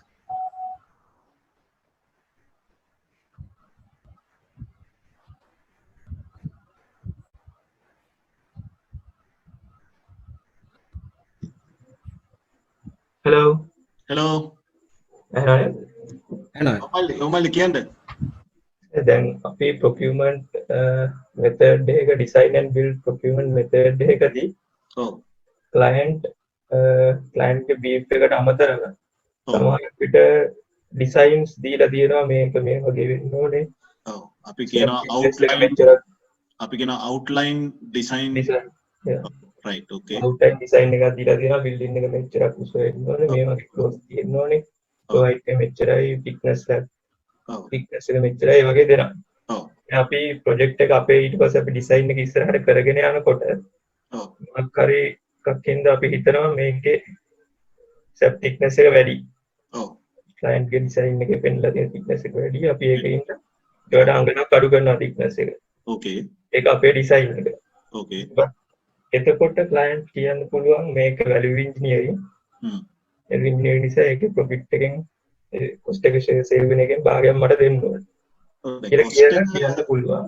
ඊට පස්සේ තමයි ඒක අනිත් පැත්ත වෙනවා. බැරි වෙලාවත් අපේ කරනකොට ඒ දීලා තියෙන thickness ඒ පෙන්නලා තියෙන design එකේ thickness එක අඩුයි. අත්‍තරම ඊට වඩා ඕනේ නම් අපි එතකොට ඒක වැඩි කරන්න ගියාම client කියන්න පුළුවන් ඔයාගේ තමයි ඩිසයින් එක. එතකොට ඒක ඔයා ඩිසයින් එක and build contractor කෙනෙක් විදිහට ඒක ඔයාගේ responsibility එක මේ ඩිසයින් ස්ටේජ් එකේ දැනගන්න ඕන එකක් කියලා. ඔව්. ඒකට මේ වගේ අර අපෙන් අඩු වෙනකොට cost එක අඩු වෙනකොට ඒකෙන් profit එකක් saving එකක් client බලාපොරොත්තු වෙනවා නම් ඒකට මේම වැඩි වෙනකොට ඒක අපේ contractor එකේ පැත්තට විතරක් බෝලේ පාස් කරන්න වගේ try කරනවා නේද? එතකොට contractor කෙනෙක් විදිහට depend කරන්නේ කොහොමද ඒක? දැන් ඔයාගේ contract එකේ design cost එකයි construction cost එකයි වෙන වෙනම නෙමෙයිද තියෙන්නේ? නෑ. design and build building එක fit to purpose හදලා ඉවර කරන්න මේක lump sum එකක් තමයි තියෙන්නේ. ඕකේ. දැන් සමහර contracts වල ඔය දෙක වෙන් කරලා තියෙනවා. එතකොට දැන් මේකේ එකට තියෙන්නේ නේ? ඔව්. ඔව් ඒක තමයි දැන් අර design and build එකේ cost එක the variation එකක් ආවම ඕක තමයි තියෙන මේ ගැටලුව. දැන් ඒගොල්ලෝ කියන්නේ ඔයගේ පළවෙනි සිනාරියෝ එකේදී දැන් design ඒගොල්ලෝ දීපු parameter එකේ තියෙනවා අපි හිතමු 100 mm thick කියලා. හරි? ඕගොල්ලෝ කරගෙන යනකොට ඕගොල්ලෝ දකිනවා ඒකට 100 mm උන්නේ නැහැ 75 mm ඇති කියලා. හරිනේ? ඔව්. එතකොට එහෙමනම් ඒගොල්ලෝ saving එක කිලන. ඒක සාධාරණද? ඔයා කියන්නේ. ඒක සාධාරණයි නේ? සාධාරණයි. අසාධාරණයි. මොකද දැන් 100 mm thick එක ඔයගොල්ලෝ බාර අරගෙන ඒ විදිහට cost කරගෙන දැන් යන්නේ. හරි? right. අනිත් scenario එකට යමු. දැන් ඔයා කියනවා 100 mm මති. right නේද? ඔව්. 150 mm ඕනේ කියලා දැන් කිසි දෙයකට. එතකොට ඔයා කලින් 100 mm වලට price කළා නේ? ඔව්. දැන් ඔයා කියනවා නෑ මති 150 mm කියලා. හරි? දැන් එතකොට ඒ වැඩි වෙන cost එක ඔයා හිතන්නේ කවුද ගන්නව? දැන් අර saving එක share කරගන්න කැමති නැද්ද employer? saving එක employer share කරගන්න කැමති. Okay. additional cost එකක් එනවා නම් තමයි share කරගන්න කැමති වෙන්නේ නැත්තේ. ඔව් additional cost එකක් වුණාම share කරන්න කැමති නෑ මොකද design build concept එකේදී මල්ලි ගොඩක් වෙලාවට cost එක certain කියලා තමයි employer එක දෙන්නේ. හරි? ඒ නිසා ඔයා කියපු scenario දෙකේම මට එකඟ වෙන්න වෙනවා employer එක්ක. හරි? දෙකේම responsibility එක at the time of pricing ඔයා price කරපු වෙලාවේ responsibility තිබිලා තියෙන්නේ contract එක. හරි? ඔයාට එනවද? ඔව්. right. එහෙනම් එහෙම තමයි යන්න වෙන්නේ. ඉතින් ඔක mutually බේර ගන්න ඇරෙන්න වෙන ක්‍රමයක් මට පේන්නේ නැහැ. okay okay okay right but case to case ඉතින් අපිට කතා කරන්න පුළුවන් ඈ okay okay right thank you अब එක ප්‍රශ්නයක අපි ගමු එන හරි okay right අහලා තියෙනවා what is the meaning of open book system which you mentioned can you explain okay good question open book කියලා කියන්නේ අපි සිංහලෙන් කියනවා මොකද open book කියන්නේ පොතක් අරලා තියෙනවා අපි මේ පොත බලාගෙන වැඩ කරනවා right එතකොට ඒ book එක දෙපැත්තටම open ඉන්න තමයි අපි කියන්නේ open book කියලා. එතකොට මෙතනදී වෙන්නේ මෙන්න මෙහෙම. දැන් lump sum contract එකේදී මොකද කරන්නේ අපි tender එකක් කරලා අපි offer එකක් දෙනවා. ඒක accept කරනවා. අපි contract එක කරගෙන යනවා. right? නමුත් open book එකේදී කරන්නේ whatever the actual cost contractor is going to incur the employer has to pay. හරි? කලින් agree වෙච්ච price එකක් නැහැ. හැම price එකක්ම එයාට වියදම් වෙන හැටියට employer ගෙවනවා. හැබැයි එයා කැමති නැහැනේ whatever the price එක ගෙවන්න. ඒ නිසා එයා කියනවා මේ book එක open වෙන්න ඕනේ දෙපැත්තට. උදාහරණයක් ඇටියට ඔයා යකට මෙන්න මේ ගානට ගන්නවා නම් ඒක purchase කරන්න කලින් අපිට කියන්න ඕනේ. එතකොට අපි market එක check කරලා අපි කියනවා right ඔයාලට ගන්න පුළුවන් best price එක මේක purchase කරන්න අපි ඒක ගෙවනවා. හරි? එතකොට two accounts teams are sitting from both sides and they will monitor this process. ඒක තමයි open book system කියලා කියන්නේ. දැන් සාමාන්‍ය අනිත් ක්‍රමවලදී contract එක offer එකෙන් පස්සේ එයාගේ book එක අපිට open වෙන්නේ නැහැ නේද? එතකොට එයා සමහර ඒවා risk price කරනවා, සමහර unduly price කරනවා, නොයෙකුත් සෙල්ලම් තියෙනවා. නමුත් open book එකේදී එහෙම වෙන්නේ නැහැ. හැබැයි හරිම complicated process එකක්. transaction එකෙන් transaction එක දෙපැත්ත agree වෙන්න ඕනේ cost එකට. ඒක තමයි open book කියලා කියන්නේ. උදාහරණයක් ඇටියට දෙපැත්තටම විවෘත accounting system එකකින් දුවන project එකකට තමයි අපි කියන්නේ open book කියලා කියන්නේ. මේක අපි තව ඉදිරියේදී තුන්වෙනි section එකේදී ඉගෙන ගන්නවා cost plus කියලා අපි මේක ගැන විශේෂයෙන් ඉගෙන ගන්නවා. right? හරි. right. ඕකේ. එහෙනම් අපි අද සෙෂන් එක මෙතනින් Okay. ඉවර කරමු. ඉතින් ස්තුතිවන්ත වෙනවා සමන් වෙලකතර සර්ට සයිබර් එක වෙනුවෙන් අපේ කෙටි දැනුම් දීමකින් අපිත් එක්ක මේ සම්බන්ධීකරණය කරපු සුජානි කටත් ස්තුතිවන්ත වෙන්න ඕන භාරයෙන් වල. ඉතින් මේ අපි ප්ලෑන් කරපු විදිහට මේක පළවෙනි ස්ටේජ් එක තව ස්ටෙප්ස් දෙකක් තියෙනවා ඒතුළා මේ ප්‍රොකියුමන්ට් සම්බන්ධව. නමුත් මෙහෙමයි අපි අපේ වෙබිනාර් සීරීස් පළවෙනි සෙෂන් එක අදින් ඉවර වෙනවා. නෙක්ස්ට් සෙෂන් එක අපි පටන් ගන්නවා ඉක්මනින්ම. මොකද අපිට බලන්න වෙනවා රටේ කොහොමද වාතාවරණය, රජය මොන වගේ තීරණ ගනීද, තවදුරටත් කර්ෆියු දික් කරයිද නැද්ද කියන සාධකත් එක්ක මත තමයි ඊළඟ සෙෂන් එක ඉදිරියට කරගෙන යනවද නැද්ද කියන එක පවතින්නේ. ඉතින් ඒ ගැනත් අපි පොඩ්ඩක් බලලා පොඩි බ්‍රේක් එකක් අරගෙන අපි ඊළඟ සෙෂන් එක පටන් ගන්නවා. ඉතින් මෙලාදී ස්තුතිවන්ත වෙන්න ඕන මේ වෙබිනාර් සීරීස් එකේදීම අපිට සහයෝගය දක්වපු උදව් කරපු lecturers coordinate කරපු කට්ටියට IQSSL එකට IQSSL එකේ ජයන්ත සර්ට විශේෂයෙන් ලලිත් සර්ට ඉතින් අපි විශේෂ ස්තුතියක් පුද කරන්න ඕන. අනිකුත් අපේ සම්පත්දායකයෝ වෙච්ච හැම ලෙක්චර් කෙනෙක්ටම සයිබර් QS එක වෙනුවෙන් හදපිරි ස්තුතිය ගෞරවාන්විත ස්තුතිය අපි පුද කරනවා. මේ වගේ කවුරුත් QS ලා විතරක් නෙවෙයි ලෝකේ සියලුම දෙනාම දැන් ගෙවල් වලට ඉන්න වෙලාවක් ඵලදායී විදියට යොදා ගන්න අවශ්‍යයි. ඉතින් ඒක ගැන හිතලා සයිබර් QS අද එදා තීරණය කරා මේ වගේ වැඩසටහනක් ආරම්භ කරන්න. ඒකට ඉතාමත් හොඳ ප්‍රතිචාර ලැබුණා. අද දක්වාම පවත්වපු හැම වෙබිනාර් එකකටම හොඳ ප්‍රතිචාර ලැබුණේ. ඉතින් ගොඩක් ලොකු ෆීඩ්බැක්ස් එනවා, හොඳ ෆීඩ්බැක් එනවා. අපිට තවත් මොටිවේට් වෙනවා මේ වගේම සාර්ථක තවත් ඉවෙන්ට් අපිට දිගටම කරගෙන යන්න. ඉතින් බොහොම ස්තුතියි සෑම සියලු දෙනාටම මේ සීරීස් එක පුරාම රැඳී සිටපු. අපි බලාපොරොත්තු වෙනවා තවත් නවම් අත්දැකීම් එක නවම ඉවෙන්ට් එකක අපි ඔයගොල්ලොත් එක්ක නැවතත් සම්බන්ධ වෙන්න. මේ වගේම ඉතින් එතකන් අපි සමුගන්නවා. සුබ රාත්‍රියක්. Thank you. Good night. Thank you very much. මේ උත්සාහය ඉතාම හොඳ සාර්ථක උත්සාහයක්. මම හිතන්නේ knowledge එක පැත්තෙන් බලනකොට අපිට පේනවා මේ ගොඩ දෙනකොට knowledge එක අවශ්‍යයි. knowledge එක ලබා ගන්න ක්‍රම වේදේ පිළිබඳ ගැටලුවක් තියෙනවා. මේ වගේ disaster එකක වුණත් නැති වුණත් මම හිතන්නේ මේ වගේ ක්‍රමවේදයන් දිගටම ගෙනියන්න ඕනේ. සහභාගී වෙච්ච හැමෝටම ස්තුතියි. මට ලබා දුන්න opportunity එකට ස්තුතියි. අපි බලමු දිගටම අනාගතේ ඉස්සරහට වැඩ කරන්න හැමෝටම ආරක්ෂාකාරී සුබ අනාගතයක්. Thank you very much. Good night. Thank you very much. Good night.